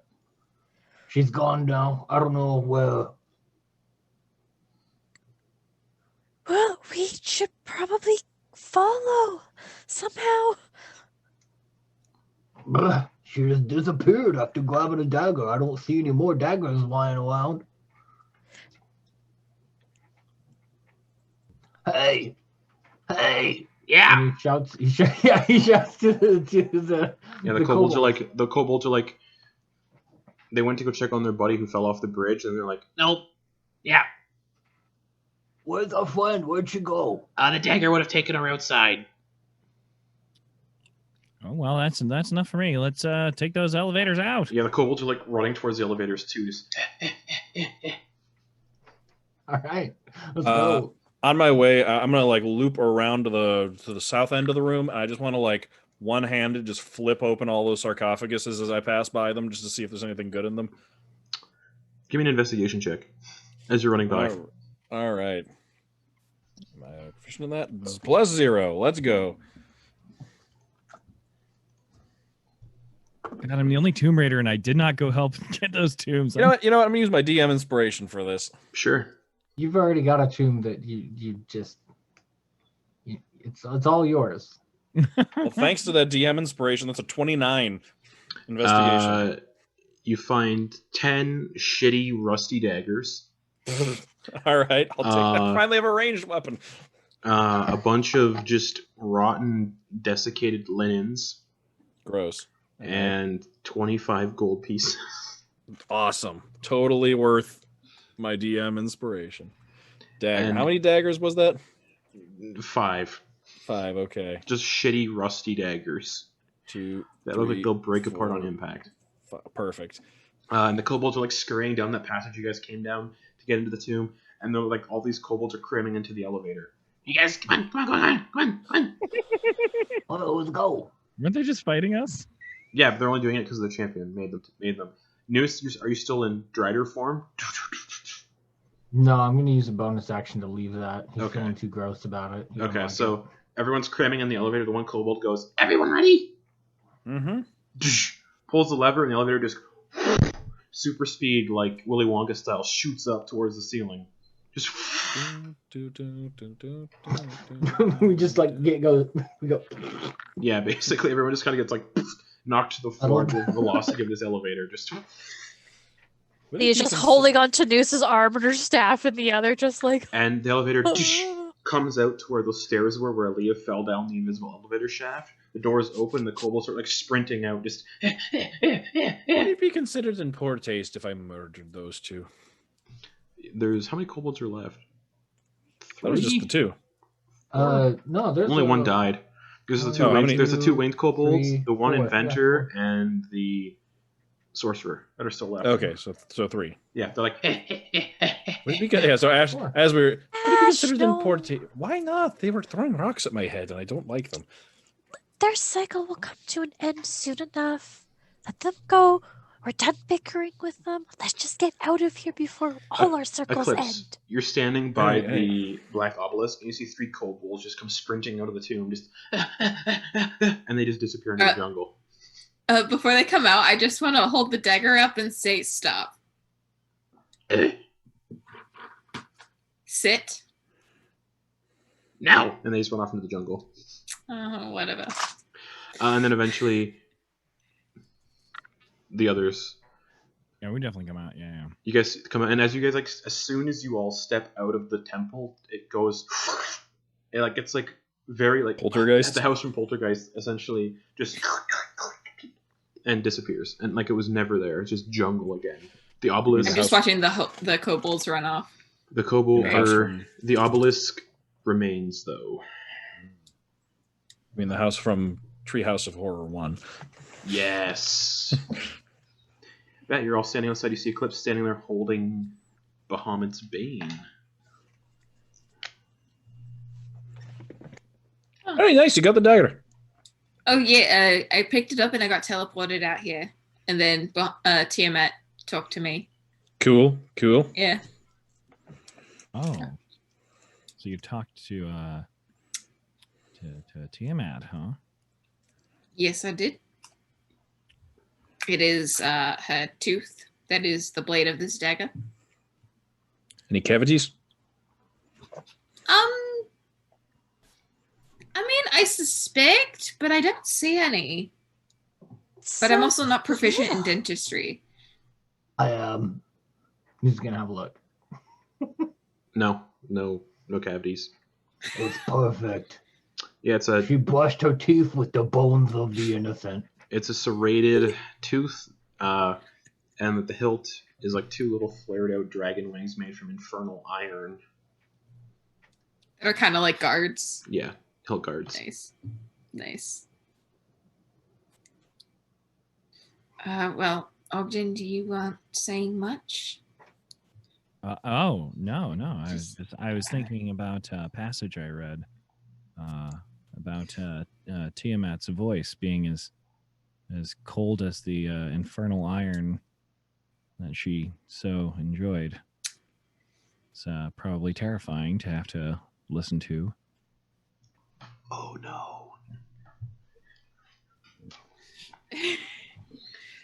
Like when, as soon as I picked up the dagger, it was suddenly not that difficult not to be afraid. Oh. Well, all right. Yeah. Let me just read that real quick. Make sure that is correct. I think it is. As you guys are like Yes. sitting out on this road, because if you guys remember, there's the road, and then that goes towards the tavern, because you can see the tavern from here, the Tarask Tavern. There's just a random person walking down the road. Oh, hey, how's it going? How's it hanging? Good. Huh, Afternoon. Didn't there used to be a temple here? Weird. No, don't know idea what you're talking No, about. yeah, Hmm. yeah. We've been here for the last half hour and didn't see a single temple. Weird. And he just keeps walking. Yeah. Also, Russ was, you know what? I've got to get props to Russ because Russ helped me with that killing blow. I couldn't have done it without him. Oh, yeah, brother. But all you hear is, hoo hoo. Hoo hoo. Yeah, hoo hoo, Russ. Hoo hoo. He said, anytime. As far as you know. Yeah, as far as I don't speak familiar Fae. I don't know, Sylvan? Not yet. Not yet. It's his own dialect. Yeah. What if I can teach him Thieves' Cant? That'd be sick. I think you need hands for that. Well, depends on which dialect of Thieves' Cant you're using. Because it could also be like code phrases like, the sun rises early in the morning. That could be like a code or a password for something. Anyway, just really cool shit. Like, look at this. Yeah. Look at this. And I'm gonna pop the wings out. You guys see this pair of hand. you guys see this pair of like dragon-like wings, just like it's not a nice. They don't pop out nicely either. They pop out like they're bursting through flesh. Just Oh, on her? on her back. Yeah, 2 dragon wings. Just Ah. It doesn't hurt. Oh, they're so. Why do they look wet? They look wet. Are they wet? You look wet. What? What? it's real humid in this jungle. Yeah. So dang hot, guys. I'm gonna feel the wing and like touch it, like lick it if It's blood. Yeah, 'cause it okay. burst from I your mean, back, it's yeah. my butt. It's my blood. Yeah, it's my blood, but it doesn't hurt.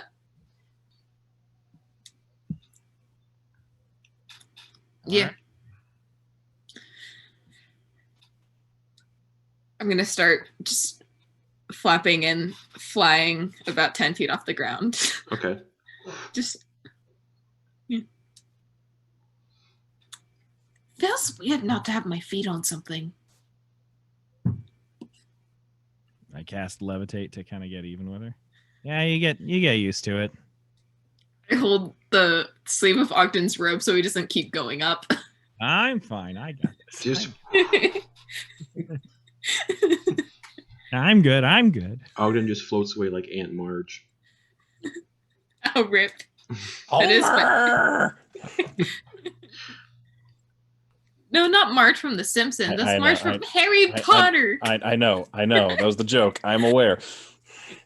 Don't worry, I got it, Sam. Been reading Harry Potter since 1995. I know who Aunt Marge is. Oh, she's got wings. That's cool. Oh, yeah. Yeah, it's a bit of a buff defect. Carry on. Okay. Have a nice day. Yeah. Yeah, I'm gonna come back down. Okay. Gonna do that too. Okay. Yeah, so you're all standing on this road in the middle of the jungle. You can see the tavern in the distance, and then behind you can see the docks and the town of Little Newport behind you.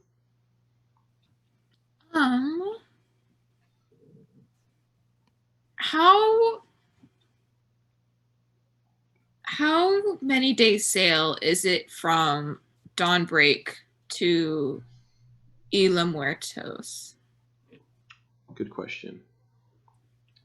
Because from here it's 5 days to get there. Yes. Mm-hmm. Let me pull up Just my curiosity.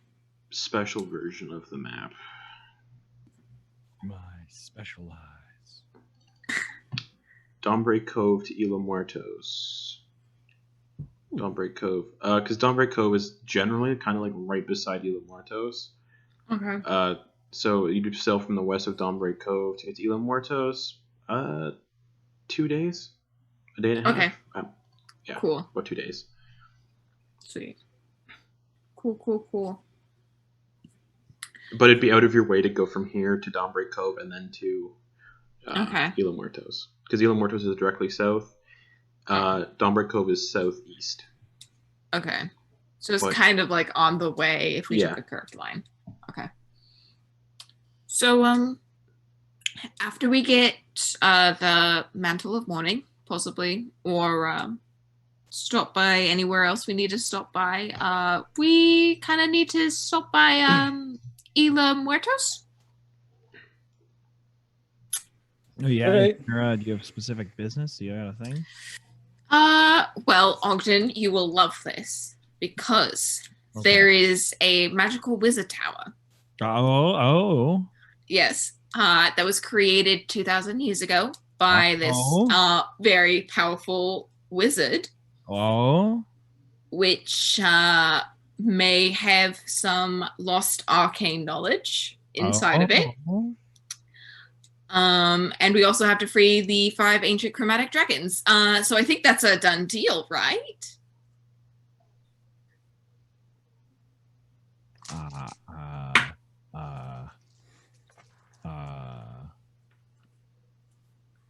To what end? That was a 31 persuasion check.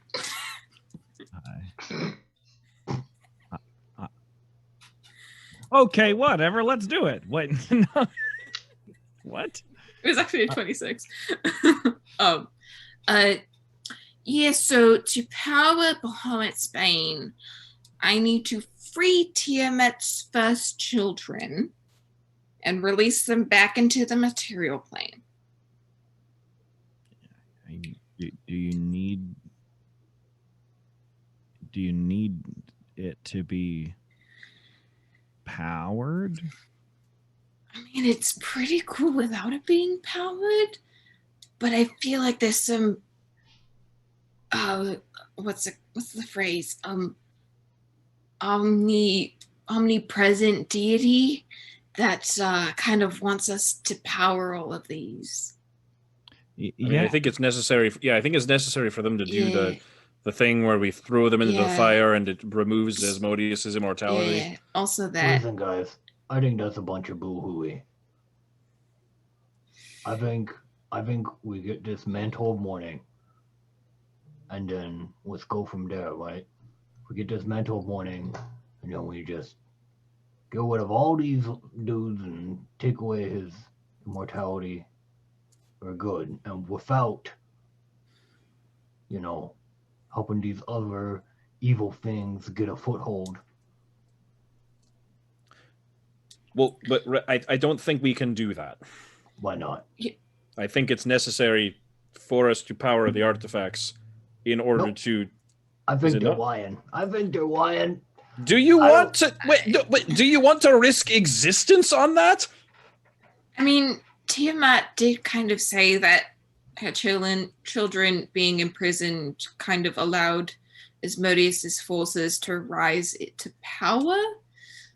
So it's more of a, at least for mine, it's more of a matter of restoring the balance of the universe. So it's kind of like a lose-win where the pros outweigh the cons. That's just my interpretation of it. That math doesn't work out. If it's a calculated risk, but I am bad at math. All right. Well, I think that makes sense. But think about it. You always, when it comes to like demons and devils and stuff, you always want to keep them all balanced and about at the same level of power because they all hate each other. So if one is more powerful than the others, then they kind of become dominant, take over, and they can tell them what to do, and then they can like actually do things. But if they're all about the same, then they just spend all their time fighting each other and scrabbling over power, and they never actually get anything done. Exactly. On the material plane. Great. Exactly. Yeah. Well, we're trying to prevent them from getting the material plane. That's the whole point of what we're doing. Well, I don't know about you guys, but it sounds like we're releasing them. Chromatic dragons aren't demons or devils. So that they can go into material plane, and the person who owns this crown wants to pretty much open up a gateway to the abyss. Well, then all the things from the abyss come out, and then they have to fight with the chromatic dragons on the material plane. But also Tiamat has like a whole continent that like she reigned over, that I'm assuming and hoping that I can convince her kids to just go live there. And as long as I have this knife, which probably in hindsight might not be for much longer, at least for the next 10 months, I can, kind of befriend them. It's 8 months now, by the way. Because of Ash's deal. 8 months? Just be careful and remember, we are the company we keep. Mm-hmm. I'm sorry. Are we suddenly being picky about who we're siding with? Didn't we like? We started off as literal pirates. First of all, there's that. I was also going to say, we're trying to prevent the destruction of all life here. Like, I don't know if we have room. I think, it's a beggars and choosers situation here. Listen, I didn't ask to be the savior of mankind, but if I think we're well past that. I'm going to do whatever I can based on what I know, all right? Like, if that's where we're at, that's where we're at. We need to do what we think is best. You do put up a fair point, Noose. I only, and I didn't mean to push back against a thing we are clandestine to do. That's not how that word works. I like that use though. We're like secretly destined. We are clandestined. Right. That's not how that word works. But I don't mean to work against the team here. I just want us to consider if the juice is worth the squeeze. If we're stopping something, but five dragons we're letting here. What is the end result? I understand the point is it seems like we're releasing 5 fingers to fight a fist. I feel like the world is full of dragons. I feel like that's just a drop in the bucket. 5 ancient, directly related chromatic dragons to a dragon deity. Yeah, I lived with one that was much more powerful for 2 years. Then still out there. Dragons? What? You lived with one that was. It did kind of, control that other dragon for the same 2 years. Listen, guys. No, it was just what? Hang on. We got questions. Wait, the brimstone. The brimstone dragon. I can't remember his name. I wrote it down. Noose's bud. Kelvareth. Yeah, Kelvareth. It controlled another dragon? No. Oh, okay. Guys. Am I just misreading? I'm probably just mishearing. Guys, if we have questions about the morality of releasing these dragons, we can solve it pretty easily, right? I just do a sending spell on Kelvareth, and we talk to him, ask him the questions like, hey, tell us about your brothers and sisters. Is it bad to release them? There we go. That seems reasonable. Yeah. You know what? I like this. Get a first-hand account. Yeah. We don't need to do it right now, because, someone might need to know a response, but... We might want to save spell slots. We'll just float it out there for now. Uh-huh. Yeah. Put it into the ether of the universe. But yeah, now we're trying to go to Dawnbreak Cove, right? Get this cloak. Mantle Yes. morning. Yeah. All right. Do you want to do anything before we go?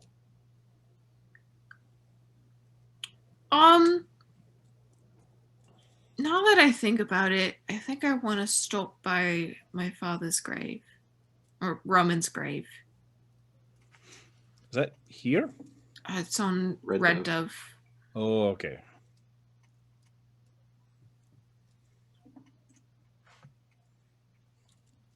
See, all right. Oh, Okay, yeah. what's the map look like? Where is that? I don't know. It's kind of out of our way. Hey, our ship like can a lot. teleport once a day. So That's fuck true. it. During the conversation, Leah has been like listening to this and just kind of like nodding and just, but they're in like forest. There's jungle around. She is just like by the group, like and just kind of like looking and like pulling out like flowers and plants and just looking for neat stuff. Nature check. Listening and nodding. Trying to get some stuff for your potion making, herbalism kit. More potion shit. Oh, if you're looking for oh, potion- that's This is 20 jungle. for a Okay. 25. You find this like weird leaf that's like it's big and green, but it like looks like it's breathing every once in a while. And you look kind of expect it has like underneath it there's like these two descending sacs that look like lungs. So cool. Is there any more around it, or is it the only one? It's the only one. It's like the size of your entire body. Oh my god. She just like runs her hand over the leaf gently, just like, wow. Hey. Oh, hello. Hi. Oh, I'm sorry. I'm sorry I touched you. I didn't expect you to It's talk okay. back there. Do you have a name? No. Are there more of you? And it like pulls itself out of the ground and you see it has like little stubby arms and legs. It looks like a cross between the mushroom people from Dark Souls and the mandrakes from Harry Potter. It's kind of like really chubby and rolly. It's got like rolls, really stubby legs and stubby feet. And you actually can tell that those like lung sacs are like hanging underneath the leaf itself are actually its eyes as they like open up. Oh, And you guys all see Leah talking to this thing. gorgeous. Hi. Thanks. Oh, what are you doing here? Eating. What do you eat? He gestures around at like all the living things, like you guys. Living, meat. Oh, well, I'd appreciate if you didn't eat me and my friends, but there are some kobolds walking around now. Oh. Where? They headed off in that direction. And she Okay. points to where she last saw them running. And he just like waddles off in that direction. Leah like goes over to Ash and is just like, see? They'll die, but indirectly from us. Are you happy? All right, sure, I'll take it. I thought we were friends with them now. Well, he went back, I hear. Where are we? I have a question, and this is a far-fetched question. You guys have done more damage to me than they did. Yeah, they're throwing their rocks and fireballs all at me. No, I took about, if I could put a number on it, about 7 points of damage to my melon.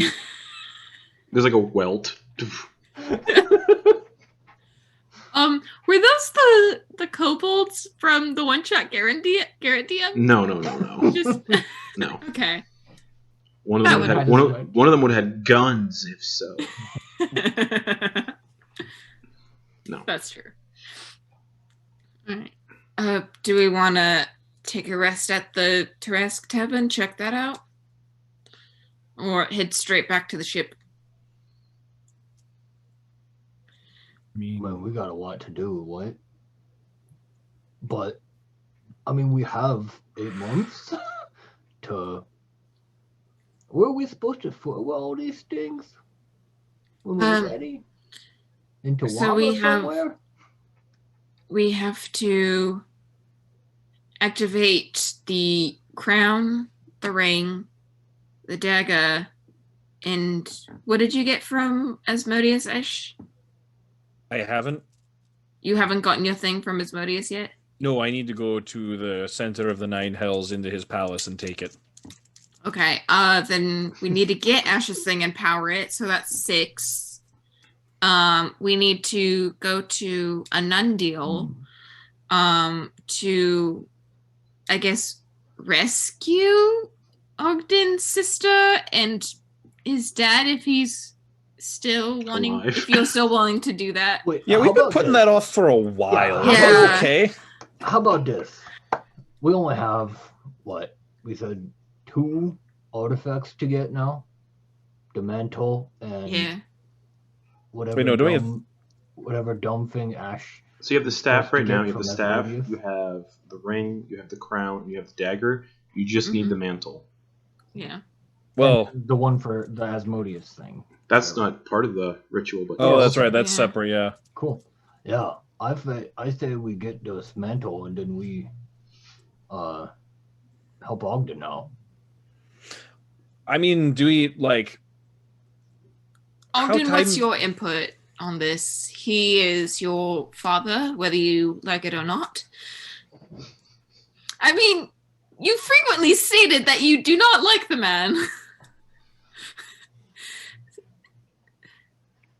fair enough. I'm just stating the truth as I know it. Sorry, you were saying something, Ash? I was just gonna say. I mean, I don't know if the mantle is terribly time sensitive, and we also don't have anyone to use it. So that one we just kind of need to pick up at some point. Oh, that's why. Yeah, we can scoop that one. Bjorksnass.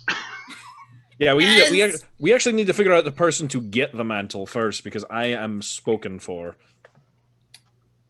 Monkfish. So yeah, we have people, but the rest of you all have I think it's gotta artifacts. be. I think it's gotta be Bjorksnass. It's gotta be Bjorksnass. He is too squishy. He would die so quickly. What about Sigmund? I think Sigmund wants no part of. I got What we're doing. I got another spot for an attunement. You can only attune to one of these artifacts at a time. Dumb. Sigmund will make a fucking fantastic fighter with us.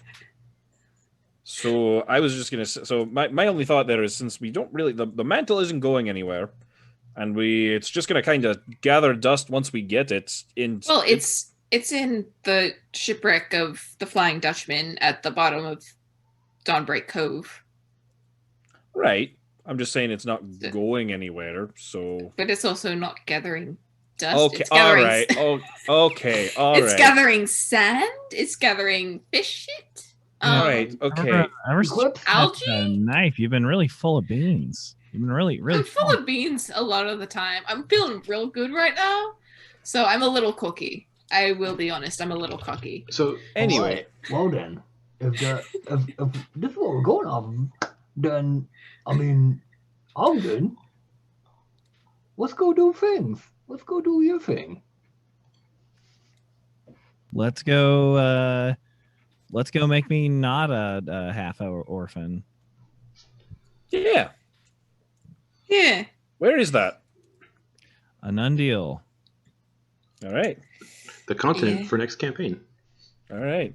We get a bit of a preview. Mhm. Don't we need to? Isn't there something in the Undercity of Anundil that we need to get from? Not the tomb? anymore. Oh, was that okay? It was the ring for Noose, and then when it reattuned to Ogden, it changed. Is Yeah. that the Oh, no that's right. magic It's- place? yeah. No, Anundil is the no pirate place. Yeah. They don't. It with extreme magic. Like Management. eyeballs, yeah, because that's where the Soulspire Academy is. Oh, Ogden, did I mention that the builder of the tower also was a founder of the Soulspire Academy? No, this is all very good news. Yeah, I think you're really gonna love the tower where the 5 ancient chromatic dragons are being kept. I think the knowledge will be absolutely invaluable. So I guess let's we've got how does everyone feel about that? I feel selfish taking us off task. Well, it seems like we've honestly put you rescuing or at least checking in on your parental figure for far too long. He may be dead for all we know. I don't think I doubt he's dead. Yeah, I would just hate for you to find out that way without having done anything. Don't want you to have any regrets about it. I feel like everyone keeps talking about my regrets. I mean, this is based on my experience. I don't know much about your past life or your relationship with your father other than it wasn't great. Eclipse. I should stop talking, right? We should just ask Ogden. Ogden. Yeah. Do you want to go, get your dad or see what's going on over there? Yeah, no, we've got to. We've got to. What? Let's go. Yeah, but I mean, we also now have to. Are you okay with that? I mean, I know you wanted to check in with Roman's grave at Red Dove. Well, in Ash's words, he's not going anywhere. Well, okay. Then I'll. And you would remember that Kelwyn did howl the area. So he's safe. Mm-hmm. All right, then let's boogie back to the ship and we'll get the Thror fired up. Unless you guys want to get a drink at the bar, like those of you who've been here before. Fire it up. Fire it up. Fire it up. We can get drinks in an undeal. We'll need them. All right. So you all start making your way back to the ship. The docks, again, they're still packed with people. You guys really weren't in the tomb for a very long time. I'd say maybe 2 hours at the most. We got lucky in that labyrinth.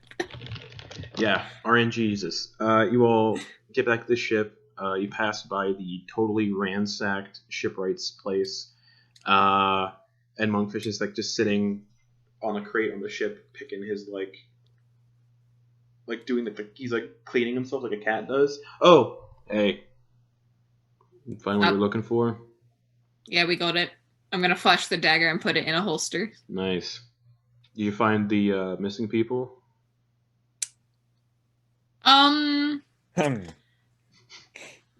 It kind of got sucked back into its original plane, so we should probably go. Yeah. Oh. Yeah. And he gets up and just starts hoisting the sails. Get ready to make sail! It's okay, all the people that were captive in that place that might have still be alive are now in the 9 hells, so he just turns and walks away. We'll get him when we get Asmodeus's artifact. Yeah, we'll stop in, we'll figure out where that temple went.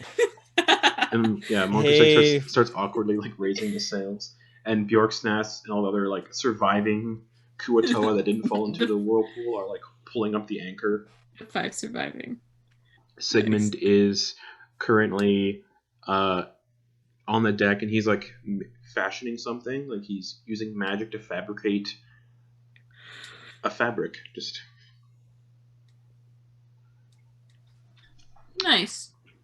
And where are you all headed off to? Is Ogden going down to talk to Thror? Yeah, I'm gonna go down. Say we've got to make way to South Anundial. Are we teleporting? You sound exhausted. How are you doing today, though? Oh, I'm fine. I'm a disembodied heart. I don't get tired. Really? You don't even need a break or anything? No. We can talk later. I feel like I'm getting distracted. Yeah, we can teleport there if you. All right. What's the time of day? When are we going to be showing up? Yeah. What's the time zone looking like? Fuck. It's been a while. Make him my way. I'm trying to remember where you guys came from before. You sailed. Oh shit, yeah. It's like afternoon. So. Yeah, and a sailing would take us a week. Long time, because you're going to another continent. Yeah, Anundial is the westernmost continent, so or something like that. Yeah, Anundial is pretty far away from Ipshire. Warp speed, then. Yeah, warp 1. Let's teleport to South Anundial, please. Okay. Is the teleportation is once per day or once per day? Plane shift once a week. Okay. So you guys all like anyone who's on the deck, you guys can see like this like fog swirling around the ship as it does when it teleports, just and then there's like a sudden, and you all feel like that tugging sensation, and the ship appears. Let me fucking pull up the map for Anundial now. Give everyone a sneak preview for next campaign. Into my campaign 3 folder. All right. Yeah, so you guys appear South Anundial. You see this massive, like, pine forest kind of expanse up on some mountains. Directly ahead of you, the docks you were looking for are in that area. You can kind of see docks somewhat. To the south, you see a massive jungle kind of depart. That doesn't make sense. There shouldn't be a jungle in this kind of continent. The continent is very pine forests and stuff, but there's a jungle out of nowhere beside it. And then just to the east of that jungle is also another massive island. And yeah, you can see the place you want to go is this massive like pine forest area where the docks are. Yeah, we're looking for the coal shale cove and the Brigade of Blood. That's who we're looking for. He's not in Coal Shell Cove. He's in the Forlorn Forest. Coal Shell Cove is where where a bunch of mind flayers live. I don't know why I'm down. Do we have our pirate colors flying? No, because the sails for this ship are just like it's just okay, great. Yeah, the ship doesn't look like a pirate ship at all. Aside from cannons and it's covered in ice and stuff. Mm-hmm. It's just a big white ship, so it doesn't really fly pirate colors. Wonderful. Most people who know the lore of this ship kind of just know what it's about. Yeah. Yeah. I'm gonna. Is it a good idea to have the crew start lowering the cannons below deck so we can at least like fake that this isn't a pirate ship? I mean, it's a wild, dangerous world out there, going unequipped. Well, yeah, a ton of ships would have defenses, so they don't just yeah. Cool. So it's not out of the ordinary to have weapons. Great. So, just in case things are bad over there, maybe we should, west up. Just a nice little short west. Mm-hmm. Just so some of us can take a breath. Yeah, I mean, I think we actually should all take a long rest, and I don't mean that to be incredibly insensitive or insane, but we can't go in there half cocked and half ready. We just woke up. Yeah, we can't do a long rest. Yeah. 2 hours ago. Monkfish is like, well, why don't we dock at that? Yeah, this is a fully civilized and like safe society. So yeah, this is where the queen's from. Like, she hasn't had contested rule against her since she took the crown. So that said, Icarus, we're not in Ipshire anymore. Yeah, that said, not to Icarus. I think we should have a short rest. Might as well use that stuff. Oh yeah. What do y'all think about using saying we're trade representatives from Cala de Cuervos? I mean, we kind of are, aren't we? I mean, yeah, exactly. So Yeah. like we come and use that as our cover and be like, yeah, we're here to. We can It's not even a cover, right? Well, true. Yeah, I mean, and as a reason for having a big giant ship with cannons on and it. if anyone tries Say to it's a merchant contact, ship. and if anyone tries to contact the leadership of Cala de Cuervos, that's Henry right now. Exactly. Mm-hmm. We could even like stop in and buy some like grain or something, just so we have like, we can be picking up. We can say we were picking up cargo, show it on a manifest. We can go legit. But do we want to? For the purposes of Continent del No Piratos, I think that's a good idea. All right. There's also like no piracy anymore, and like we have bigger priorities. Maybe once we save the world, we can go back to pillaging and yo-ho-hoing and like stealing from people. The person who knew about the magic stuff that goes on with the Nundial and that like protection on it is gone. That was Henry. Yep, is Henry. Yep. So no one actually knows about that. Would he have told us? He didn't. He did not. Didn't have a chance. God damn Also, it, Sam. Come on, would, Sam. He would have if he had known we were going to an undeal, but we just kind of He knew like it was on the list of to-do items. Yeah, we had put it off for like the last 6 months though, so like he wasn't confident it would be happening anytime soon. Hey guys, are we serious about using that as our kind of reason Yeah, I think that's that we're in a pretty trade good. with? Yeah. Well, I mean, I can just cast sending and tell Henry, just so that things line up. Yeah, I think that's a good plan. We should go with that. What was the explicit thing, so I get the wording right? We're being like trade partners. What trade? What? Trade representatives from Cala de Cuervos. Oh wait, and he's gonna cast sending. Okay. Oh shit! I need to look at the time of year because this is not a tropical continent. Yeah, it's winter, so everything's actually covered in snow. Perfect. The ship will fit right in. Yeah, the pine trees up on the mountain are like just coated in like snow, and it's cold as fuck outside because you're on the ocean and there's like ice floes actually drifting. Like, I'm resistant to cold now. So I'm gonna do sending on Henry. okay, Hey, You up? heading to an undeal, saying we are trade representatives from your island, because that's less words than Cala de Cuervos. Anything we need to know before we go? you're at 20 right now. 25, right? Yeah, it's 25 total. Okay. And he's at Love 20. you. Mwah, mwah, mwah, mwah. Okay, yeah, that maxes it out. All right. Let's see. Henry's response is going to be, I'll draft some documents. Anundial has magical surveillance,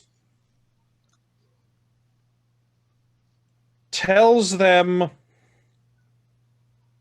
anytime spells cast on continent magic needs be registered with Academy. Just Be Christopher careful. Just Christopher Walken it. Needs be careful. Or needs be registered. So Yeah, I yeah, was cutting out unnecessary words. Henry relays that message back to Noose. We don't Keysong. need those articles. Guys, we are gonna need to stop somewhere first when we get there. Some type of academy, because they won't let anybody cast spells. Ah, the Academy. And Sigmund kind of approaches. I trained there. Oh, do you know if it's like all magic or is it just the all word magic. There is a divine yes. miracles? There is a methal that kind of protects the entire continent. That's so they can trace if people are using illegal magics. There are people who know their way around it, myself included. But it is not wise to go against the Academy. A lot of powerful people there. Also, the Academy is very far out of our way. They generally have representatives from the Academy at ports that register new spellcasters on the continent. So we'll have to look out for them so that we don't get pinched. Well, they'll see you as soon as you dock. We have to sign up with them. Otherwise, if you're unregistered on the continent, you go to jail. Yeah, well, that sounds good. I mean, they're not. It's not an evil way to control the spellcasters. It's just to keep people safe. Yeah, no, it sounds good. I'm So registered. It's considered illegal then. There's illegal stuff on the continent. You can't charm people who don't want to be charmed. Consent is a huge thing. Charming people there's a prison sentence to that. Killing, obviously killing Queensguard would get you sent to prison. I imagine necromancy might be frowned upon. Depends on the context. He kind of gives Leah kind of. Well, there are teachers of necromancy in the school. Just depends on the kind of illegality of the necromancy. This continent was threatened by a necromancer a very long time ago, and there are some of those scars still remaining here. So they don't. It's not illegal, but it's very frowned upon here. To raise the dead, at least for healing purposes, it's fine, but it's not illegal. Just very, very not liked. If that makes sense. Well, they can't throw us in jail for not being liked. Well, They can do whatever they want, honestly. If you're in charge, you make the rules. but I most should likely we'll have to dock at Trundleheim. Right. And he points to the docks nearby. How does this? Oh, did we already teleport? Yeah, you're already teleported. You're sitting fuck. off. Yeah. Oh, yeah. Yeah, you got that's it. teleported. Yeah. Yeah. Snow. It's winter. Yeah, we're offshore but nearby. Yeah, so we'd probably want to dock at Trundleheim. Otherwise, the next closest dock on this side is Varan Moor, and that's far out of our way. Trundleheim it is. Yeah, this sounds fun. Let's do it. Well, just so you know, the people who live in Trundleheim, they're peaceful. It's filled with giants and other giant kin like Goliath, ogres. But they've vowed an allegiance with the crown, so they aid the crown whenever the crown needs it. So they're all very nice people there. Well, that sounds like a great place to get a beer and have a rest. Yes, they don't do small portions there. Yeah. Even better. I'm excited. All right. I hope you all have winter clothes. It's winter. And he points to just all the snow and ice flows. Yo, I suppose we should just go around and Well, buy we some winter stuff. Well, we can pick up winter clothes in Trundleheim, yes. And then, where Do are I we? need winter clothes with cold resistance, Nope. or is it still recommended? You do not. Awesome. You will not get exhaustion because you have cold resistance. Oh, hey, Sigmund, really quick question. Mm. Ash, starts I grab onto my sleeve and just start pulling my sleeve down and just elongates to cover my arm and then just, smack and it puffs up into a coat. Just pull a hood out of nowhere. That's... Fuck. Yeah, you're fine. No, I was gonna ask a question. This is just what he's doing as he's asking. I just wanted to ask you a question. You were talking about the magical, sensing of casting of spells, yes? Yes. Does that still work on spells cast through magic items? Yes. Do magic items that can cast spells need to be registered?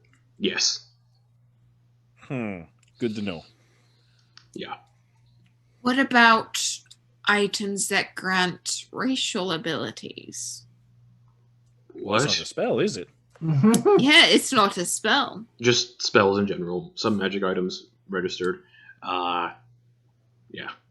Well, they don't. They just want to register. Technically, they just want to register people who can cast spells. And then, Okay. boom, you're registered. They're not going to like register everything you have on your person. All right. All right, I've got 3 silver plates. I've got these 2 bottles of spiced rum. What if But- they don't like so- the school of magic you're from? Are they just gonna like turn like No, me no. and like No. I just advise, don't tell them that you are. You don't mention the fungal lich here. why not? Anundial, well, northern Anundial. Anundial is made up of 3 continents. You have Anundial, Old Anundial, and Remnant. Old Anundial and Remnant were the battlegrounds for the World Breakers, so there's a lot of... Yeah. The World Breakers aren't too liked here, 100%. Now, there are places of worship for them here. Just try to keep your worship of them to a minimum, unless you know it's safe to worship there. She just she's just looking at Sigmund and she's just gesturing to all the mushrooms on her body and the skull at the end of her staff. You're fine. But why are we on an Anundial anyway? Like, where are we going? We're going to a forest to help my sister Which- rescue my which- dad. Which forest? There's a lot. The forest that some inner voice I had told me earlier when I said, He points. Oh, so forlorn forests. "Hey, forlorn." Oh, Forlorn. excellent. So from Trundleheim, the entrance to the Forlorn Forests is actually 10, 20, 30 miles south. So you could walk that, and you can get to the entrance of the forest in a day worth of travel walking. Great. Yeah, the Forlorn Forests are not a nice place. Just so you know. I didn't expect that. I didn't expect them to be lying about the forlorn forest. Yeah, filled with a poisonous mist. Just watch out for poison clouds. And it's also home to a guild of adventurers, so if you come across them, don't get in their way. The Wayfarers Guild. Yeah. Actually, they seem pretty interesting to me. And there's fighting pits in the forest, too. Deep south of the forests. Anyways, That's where we're heading, is the fighting pits. I will stop doing exposition now. And you guys dock. Oh, what's up? I said goodbye. I am Sigmund. And he wanders off. And yeah, he just like waves his hand and he conjures like a bunch of like this long fur cloak with a hood and just walks off. Yeah. Do you all dock at Trundleheim? Okay. I can start describing stuff for next campaign. I'm so excited. You see this massive, so there's like a pine forest all around, but there's this massive settlement up a hill. Obviously there's docks, but there's not a lot of ships at these docks because, you know, giants. There's docks, and there's like a little hut on the side of the docks. The settlement itself, massive buildings that are hewn from the pine forest surrounding it, and you can actually smell the smell of pine oils from here, just wafting. And the buildings look a lot like longhouses and tall gates made from pine trees. So there's like a huge wall of just pine trees. And you can just see the settlement is just filled with numerous hills, cresting hills. And yeah, just smack dab in the middle of this pine forest. Up a bunch of stone steps leading to the settlement, but there is the dock here. And your ship is so big it actually takes up one entire side of the docks. And a cruise ship pulling in. someone kind of comes wandering out of the hut. It looks like a human. It looks like a giant. They're about 8 feet. They're only 8 feet tall, though. They're wearing like a long, flowing white kind of Only cloak 8 feet. clasped around here, clasped with like a symbol of like this oak leaf and then they have like big, long, shaggy white hair all over their body, and a humanoid-like face with a kind of like a cow-like nose and very floppy cow-like ears. And they're standing on the dock holding a big tome. And they got like little pince-nez glasses, and they're just like scratching. Hello.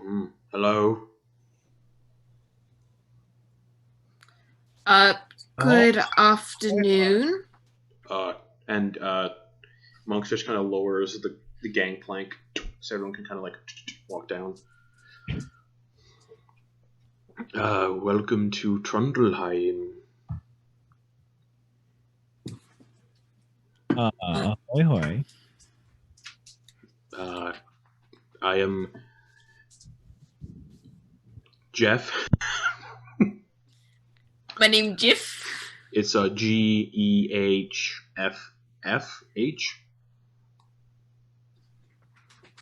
Hey, Jeff. Interesting spelling. Hello. You got there. Yeah, this is a furbolg, and he's now. I just need to. He kind of like sniffs, waves his hand around, and you see there's like a veil that kind of wraps around his hand. He's using detect magic. Which are spellcasters? Please step forward. We all step forward except Ash. Yeah. Yeah, I don't have spells, but this my pike can cast spells.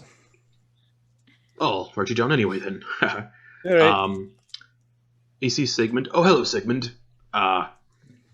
We trained in the academy together. That's interesting. Well, he's with you. Names then. Ogden Boon, man of pleasure, seeker of treasure. Mr. Boon. Writes it down. Scribbles, scratches it in. He looks at everyone else. Eclipse Woodlouse Clove. Scribbles it in. Leah. Do you have a last name? Greenwood. I think that's the first name she said her last name in front of the party too. She scribbles that in. And what about you, little one? He's Onk.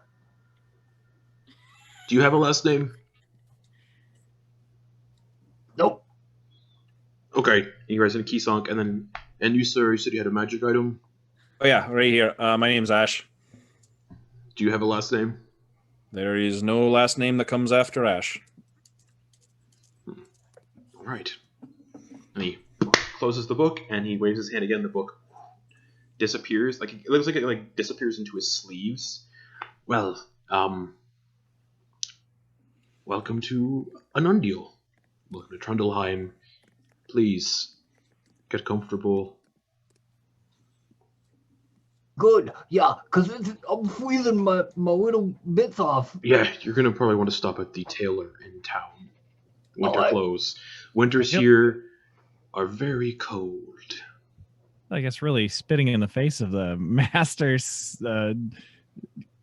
tailor that we have on board. Yeah. All right. Sigmund is gonna stay on board, otherwise everything will be too easy. So. Is there perhaps a tavern or an inn where we could get Oh, a of drink? course. Yes. Let me look through my notes real quick. Alright, I guys, saw the let me get all panicked your- eyes. Let me get all your dimensions, alright? And then I'll go get all of the stuff you guys can have drinks. You're looking for the battered mule. Or mule. That's it. I should add that to my notes so I remember that for next campaign. Mule. News. I actually I'm good. I don't need anything. Oh, but this is alright. Cool. Like I don't need. I'm okay. So but- it's me, Rhea, and Ash, right? Yeah. You know what? Ash, you get the sense your fake coat isn't helping against the cold. Oh, is it not? No. Actually, news. Yeah, I'm actually gonna need some real clothes here. Can I get a sense of if Noose wants to get something for everyone? No, he's just wanting everybody else to get like to, be at the tavern and have some fun with a whole bunch of giants and get smashed. Okay. Noose. Yeah. Good. He gives Noose 25 gold. I got a lot of gold. Yeah, well, I pay my own way. That's All right. important for me. Here's 25 gold. I want you to, if you see like a nice aesthetically pleasing scarf, maybe some cool looking fingerless gloves. Some cool looking fingerless gloves. Maybe some that where a like mitten can flop over. That way Yeah, you can I'm cast spells, but also keep your hands on them. I'll be honest, I'm certainly more interested in the scarf.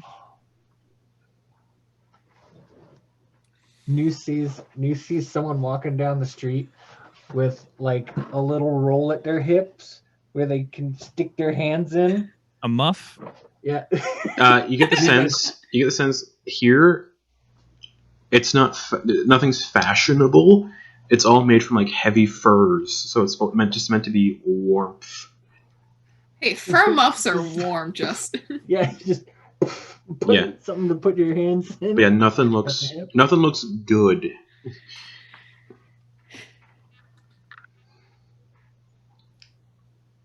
All right, I got things to get.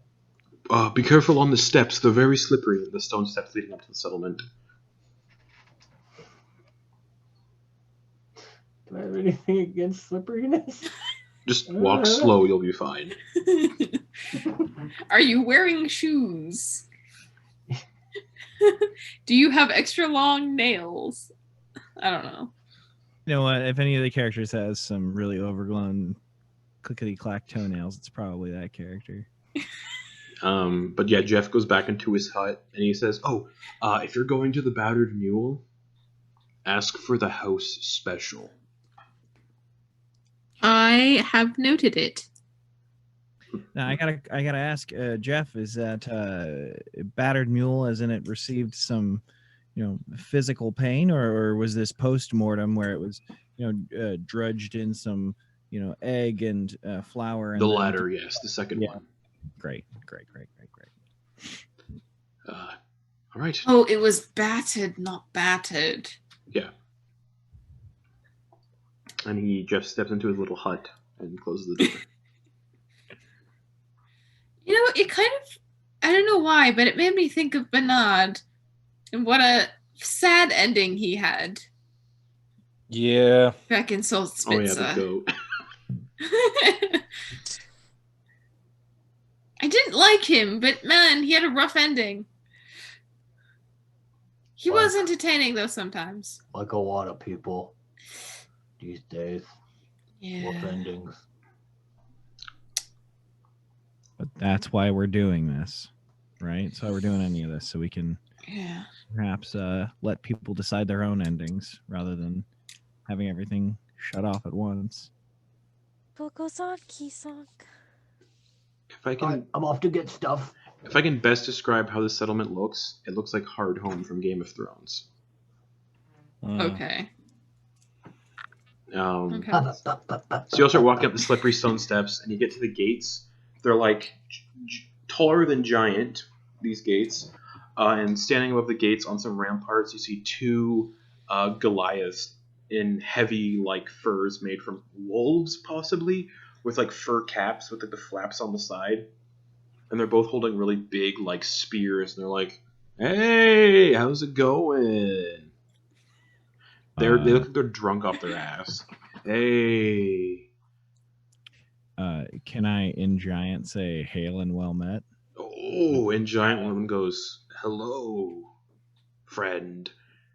Yeah, man. And they open the gates. They're like a big crank, and the gates just slowly open. I like the idea of people so like physically intimidating that they're just so relaxed because of it, because they're so confident that they could probably beat whatever's in front of them. And as the gates swing open, immediately longhouses, hills, covered in snow, and everyone's dressed in heavy furs. And there are just hill giants wandering around. You see blue-skinned, also kind of giant creatures, a little bit taller than Goliaths, blue-skinned tusks, glowing eyes. They're kind of wearing like furs. Oni. Shout out to my playable race, Oni, that I converted. Anyways, the Oni are wandering around. You have Goliaths wandering around. All giant-kin furbolgs. Yeah, you can see just a bunch of hills and stuff. It's a somewhat decent-sized establishment, probably like upwards of like 7,000.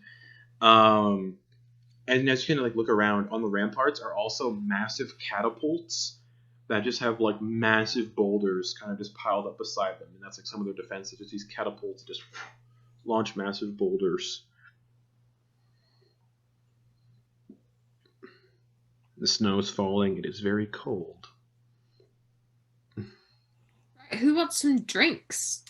Yeah, let's go do that. I stand out like a sore thumb. Wait, Very colorful. well, I was gonna say, which robes am I in my black and purple? Oh, that's or right. am You I- got your black and purple robes too. My black and purple is probably pretty loud by comparison, but probably not as loud as the Solgarian robes. Yeah. robes. You guys go to the tavern, warm up. I'm gonna go get some stuff so that I'm not freezing my nibbles off. All right. Do you want us to get a drink for you? Yes. We'll get Okay. we'll get you something warm to eat too, buddy. Yeah. Oh, that sounds great. Yeah. Leah's gonna toss him 25 gold pieces and just be like, "Can you pick me up a good coat too, Kisong?" Your money's no good. Hell, I have so much. Okay. Oh, excuse me, sorry, everyone. And a giant just kind of like steps over all of you. Kisong checks his bag of money. It's still there. Yeah, just a giant trying to get through the path. Oh, Uh, don't see many small ones here. And keeps going. Leah doesn't even come up to knee Oh. height. Not even close. I in giant as best I can muster, I say, "How's the weather up there?" Silence. I would have to have a sense of humor. Cold. So huge, big hearts, big hands, big sense of humor. Just shouts. Oh. Just in giant says cold. In Ash's education and knowledge of history, would he ever have learned any like giant greetings or idiomatic phrases or something? Give me a history Like, check. Flamio Hotman. With advantage, actually. Okay. Natural 20. Headbutts. Headbutts. Yeah, big old headbutts. To the one that Ogden is talking to, just excuse me, sir. Would you mind? Could you bend over for a second? That sounded weird. Which could way? Towards me. Okay. And he bends over and you can just see like a big. It's so cold. He's got like snot sickles. He bends I over. want to like He's crouch wearing down. like and he's wearing like mammoth hide. Yeah. want to leap up and give him a forehead to forehead headbutt. Let's go contestant strength check because he's gonna go right back. Just. Oh, All right. wait, Ash is gonna get I need to murdered. pull up, This is I need to pull up the stats of the hill giant real quick. this is I really love the fucking idea, funny like- if you died. I love the idea of Ash just getting ragdolled into the snow and creating like a snowman. Snow that's- Ash. Yeah. Okay, it's a dirty 20. Okay. Is it strength or just straight strength or is it athletics? Sure, go athletics. Okay. Still 20, yeah. 24. So, boom, and he kind of stumbles back a bit. Oh. Good to meet Oh, you. you not dead? Good to meet you. And he stands up and continues on his path. And I said that in giant too. Okay. I'm like, Kisong and I are just like, did it hurt? Yeah, a little. I didn't know you spoke giant. Oh yeah, I learned it. It's one of the languages one of the languages and cultures I studied in school. Huh. Wow. didn't know you were that thick-headed, Ash. Oh, you'd be surprised. I'm just imagining the sound when Oh, those two like collided. a thunder, like like a a sonic thunderclap. boom. Yeah, like a thunderclap. And you see like all the other like giant kin that are around, like the Goliaths and everything. They kind of like, look over and they go. Like Ash just earned a bunch of respect from the settlement, so you get the sense I'm that's gonna what just like it happened. here. Yeah. Get the house special if you go to the bar. The giant responds in giant. Thank you. I'll say back in giant. And I guys. need to learn giant. I'll see you guys later. Have fun. All right, Niz, be careful. Don't get stepped on. I'll be quick. I'm cold, so I'll be quick. Okay. Alright, so Noose, you're just scurrying off to see if you can find the tailor. Mhm. Okay, and you guys are going to the Battered Mule. Mhm. It's one of the first longhouses you can see in the settlement. The sign is not hanging. It's kind of like erected in the snow, like, and it says the Battered Mule, just scratched into wood, and then like a crude carving of a donkey. I kind of see it. And no doors on any of these buildings. They're all like fur flaps.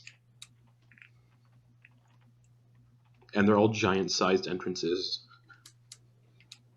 I feel like that part of Ella Enchanted where Ella and the prince go into the giant tavern and we're just super tiny. Never seen it.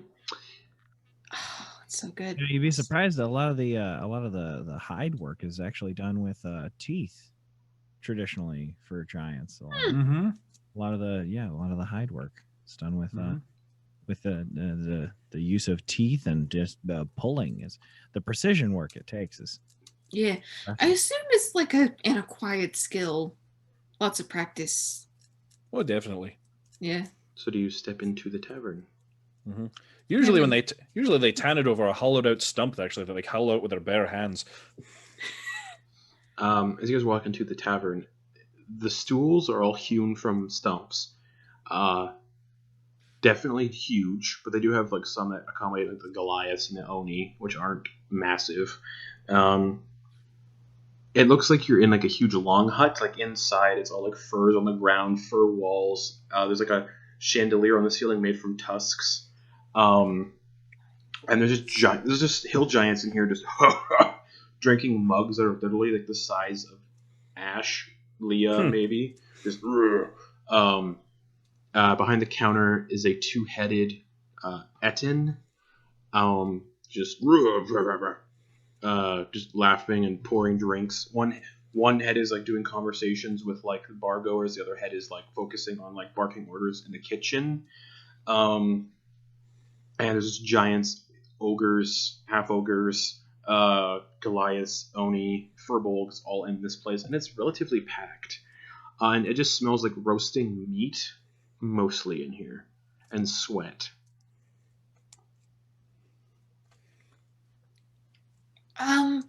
Excuse me.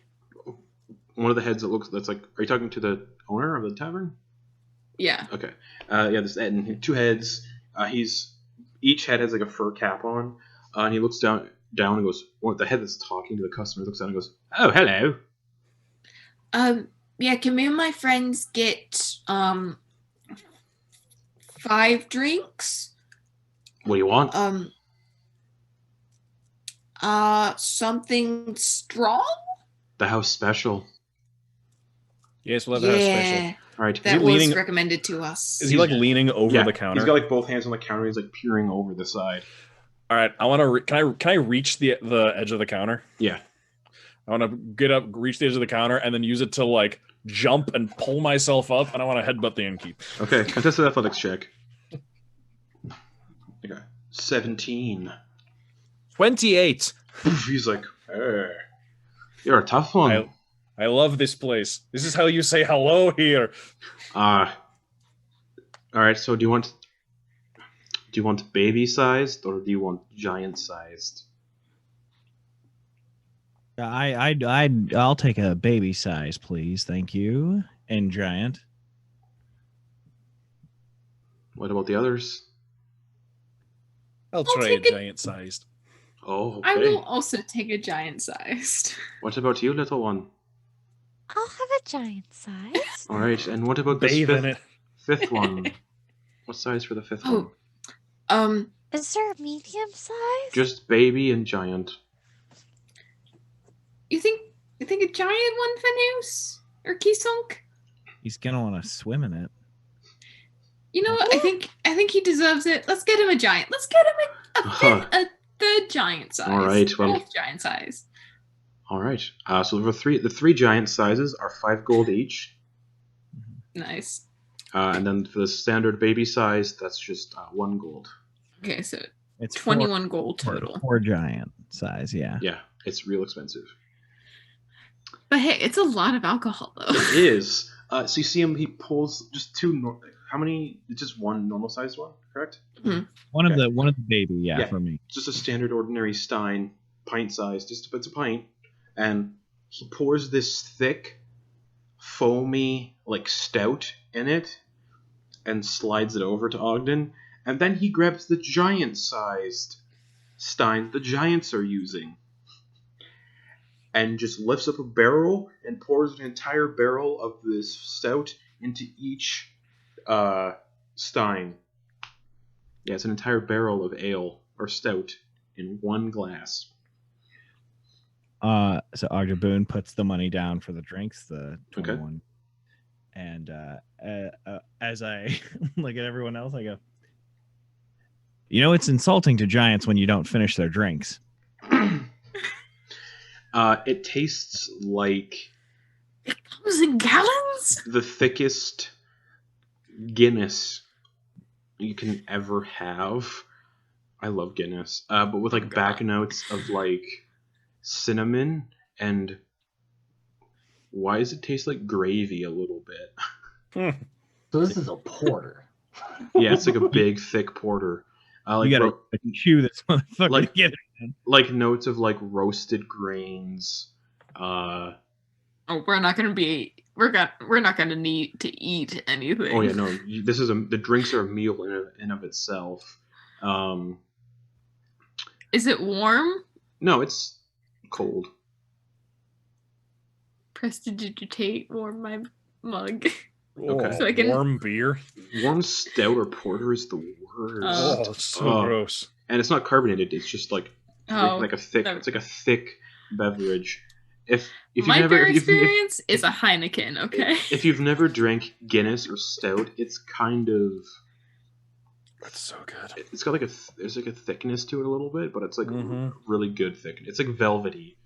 It's like a Never had it. milkshake. It's like a thin milkshake, but milkshake. It's so good. Mhm. Yeah. A My beer very thin experience involves a milkshake. Heineken. Okay, That's I it. was just like thick milkshake tasting like beer. No, it's like there's like It's- the foam. The foam is part of it. It's very velvety. It's so good. Mhm. Is it like a pumpkin cream cold brew? Yeah. Yeah. In Yeah. tech- It's okay. like actually Guinness is a lot like drinking coffee with like foam on top. A good- Anyways, a good dark beer will have hints of coffee in it too. yeah. Bitter. But yeah, it's like pitch black. It's thick. It's got like that big foam head on top. Ogden, you feel great after drinking yours.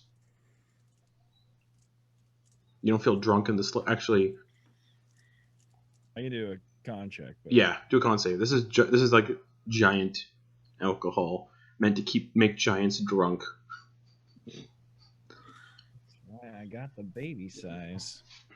Exactly. So your DC is far lower. I'm gonna important. Oh no, I already rolled it, so I can't use it, can I? Nope. Well, Christ on the cross. Are in Jesus. Yeah, that's a 4 for your 4. dog. Ogden is currently drunk, poisoned condition. That sucks. Oh. Oh no, not your boy Ogden Boon, man of pleasure, seeker of treasure. But yeah, Ash, Leah, and Eclipse are all given these giant-sized mugs of what Ogden just drank, and Ogden is drunk after drinking just an entire single pint. This is taller than Leah, right? It's much taller than Leah. It's like Leah's gonna, like- it's like a foot taller than Leah. Leah's gonna like climb up the mug so Okay. she can actually go. She's Fan gonna like art. bend Fan over art. and just try to start like drinking out of it. Yeah, it's thick. The foam on top is thick, but it tastes like mix of coffee, nut, grains. It's pretty good. Cinnamon, and then there's like that hint of like, do they put beef drippings in this? Like the gravy kind of taste to it. She's just gonna like look at the barkeep and be like, "Can I have an empty baby cup?" He hands you one of the steins. Yeah, of course. And she's just gonna like sit on the side of the barrel and just Like start scoop. Yeah, just like Okay. Scoop and drink. Yeah, the giant sized steins are literally hauled out barrels with like a handle on the side. Nice. you just scoop it and drink it. Okay, con save. Ooh, ooh, ooh. Ooh, ooh, ooh, ooh. 8. 8. Yeah, you're drunk as well. Pretty quickly. Do I fall into the barrel? Like I was sitting on You fall into the barrel. easy. Oh, this is easier access. Uh, And she's just still. I'm just gonna she's make sure in Leah's it, not just- drowning. drowning in the barrel. Yeah. All right. Yeah, you can like make sure she's not drowning. Who's trying to drink next? Ashes. Okay. So how much are you drinking? All of it. The entire barrel? Yep. I'm gonna I'm just try gonna- to do like a drinking contest with Ash. You're just gonna just wrap my arms around it and just tip it back and then just start. Okay. Both of you make con saves for your first minute of drinking to see You'll if have you to, can actually you do have to it. take. There's seriously not enough like, Ogden, help volume me. in your body to store No, no. the liquid. As I drink, I'm gonna use my shape changing to just gradually get bigger, just to make room. Okay. How's the natural 20 do, DM? You don't puke it up. You drink. You start chugging for the first minute. It's chugging Guinness. All right. Irish car bomb. Yeah. 18 for Ash. 18. Eclipse is doing a little better than you are so far. Yeah. All the adrenaline. All right. The second minute of chugging this barrel down. What'd you get? 4. 4. You definitely like sputter and like spit a bunch of it out on the counter. Ash. 19. 19. Yeah, you're just still chugging. You're trying to keep gonna up, try to- Eclipse? Yeah, I'm gonna try to keep up. Third minute of straight chugging. Like you're not. This is just 3 minutes of just like. Okay, Eclipse, what'd you get? 17. 17. Okay, you get back to it. Ash. 22. 22. Yeah, you're good. You polish the entire barrel off in 3 minutes. I need a con save with disadvantage because you drank an Isn't that- entire barrel. Okay. I was like, isn't that what we've been rolling? Yeah, that's just Okay. that was just contested to see if you guys. Can keep it. Okay. Con Yeah. save disadvantage. Yeah, same for you, Eclipse. Okay.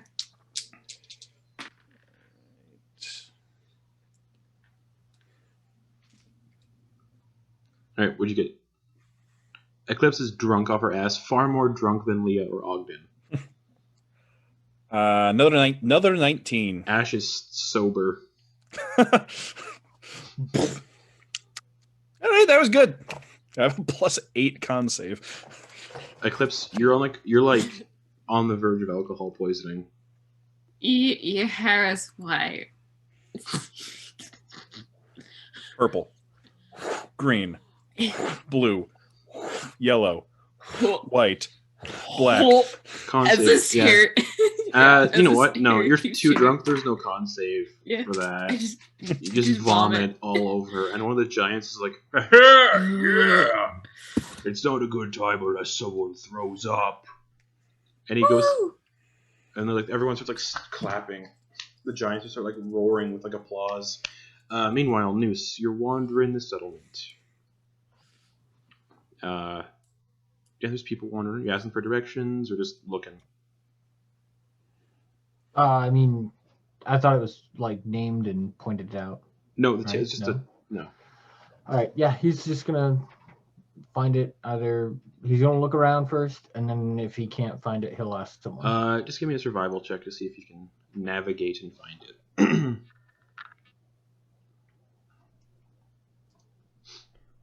Natural 20 for 25. Nice. Yeah, you find a big domed hut, kind of Cool. on like the northern side of town, up on like the biggest hill, not on the biggest hill, but kind of like on a good-sized hill. Yeah. I mean, he's just going to go in and, like, give him the dimensions and get Okay. everybody some, like, just the winter weather gear that's suggested. Okay, so you walk in. There's furs everywhere. It's all like clothing made from like animal hides, like goats, wolves, mammoth, and like hide you don't recognize either. And behind the counter is a Goliath. Again, fur cap, flaps on the side, big old like fur scarf. He's like, "Howdy." Hey. And then he gives them the dimensions of everybody. Okay. And he's like, I need stuff. What Lots hide? of it. What animal hide do you want? Do you want goat, wolf, mammoth? What's the warmest? Mammoth. We'll go with that one. Okay, so it's also most expensive. That's fine. Okay, so he like pulls like out like a ruler, just has like a measuring tape, like measuring you. Okay.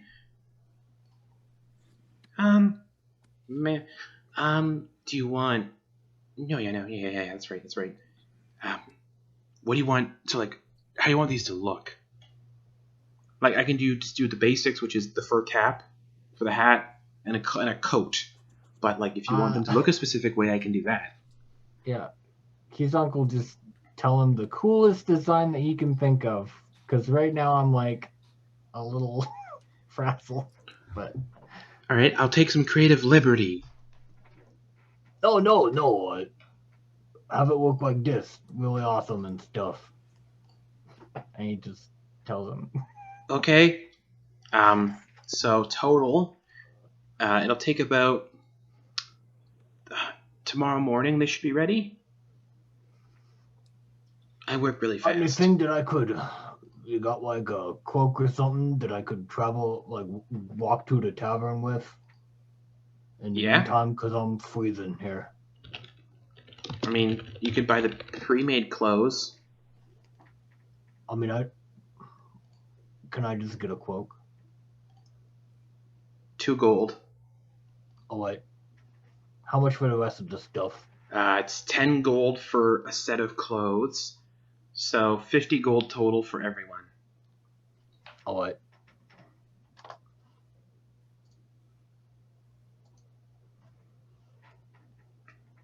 Excellent. Alright, it'll be ready tomorrow morning, first thing. That sounds great.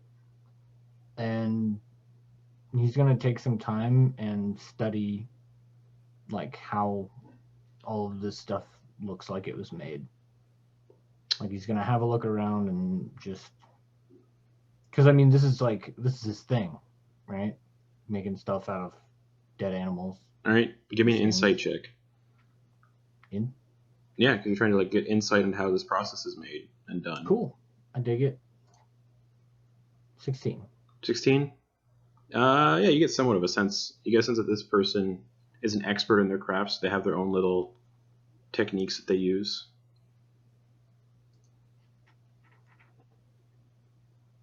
But I don't know what those are. Nope. Cool. Alright, I'll be back later to pick them up. Okay, here's your cloak. Thanks. Yeah, it's a big cloak. They don't have anything goblin size, so it's just like it's like an entire. It's like a. Yeah.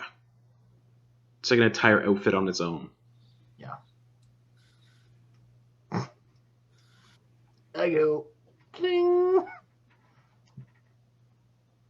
All right, you head back to the tavern. Yeah. Okay. You head to the tavern, and Leah is swimming around inside a giant mug of alcohol. Which you would not see. Yeah, Ogden is slightly drunk, and Eclipse is like alcohol poisoning, verge drunk, and Ash is stone cold sober. Ash has just got one of those, his barrel upside down. Is like, So it's a Tuesday, is what you're Yeah, saying. and there's another barrel-sized stout sitting there for you. Oh, hey, Keysonk, we saved you one. I didn't ask for a bath. No, it's a drink.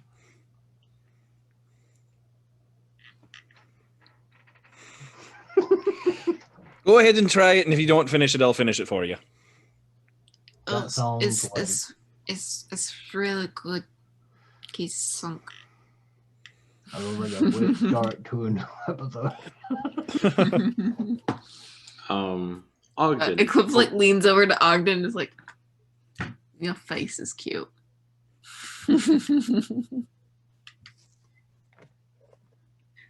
Thank you so much. This is a dream of mine. Among the giants. This is really happening. Oh, we're with giants. Yeah! And one of the giants like pats Eclipse on the back really passes hard. out. Yeah, just knocks you off your Passed stool out on- and you're just passed out on the floor. He goes, "Oh, I'm sorry," and he scoops Eclipse up and kind of like sits her back on her seat. Face plant on the bar. And yeah,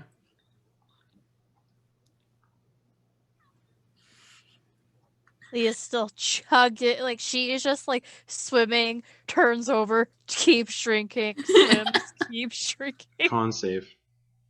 Like it's hard. You can't really swim inside a barrel as a halfling. You're kind of just like floating in the middle. Yeah. That is a Treading Guinness. Oh, treading Guinness 12. 12.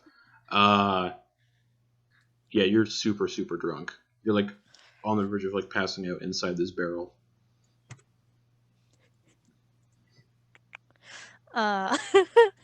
Leah's having a good time. She's just like, whew, and she tries to climb out, but she's like, oh, I'm too short. I can't do this. So she's gonna wild shape into a snowy owl. Okay. Like fly out of the barrel. Okay. You all see a snowy owl fly out of the barrel. Lucky. And then she's just like, oh, I don't do this often. And she's gonna go out and go fly in the night in the snow for a little bit. Oh, And dear. hopefully not die. Okay, a drunk owl flying around outside. It's a Harry Potter bootleg. So, Noose, you see all this as you walk in. You see Leah wild shape into a drunk owl and fly out the flap out into the outside. Ash is sober. Eclipse is passed out. Ogden is somewhat drunk, but not like out of commission. You guys see Keysonk draped in a massive like cloak. It's good quality. Yeah, it looks What? nice. And he'll toss it up onto a nearby, like, cloak hanger, whatever. Yep. And he'll run towards his drink, jump in the air, freeze frame. Done.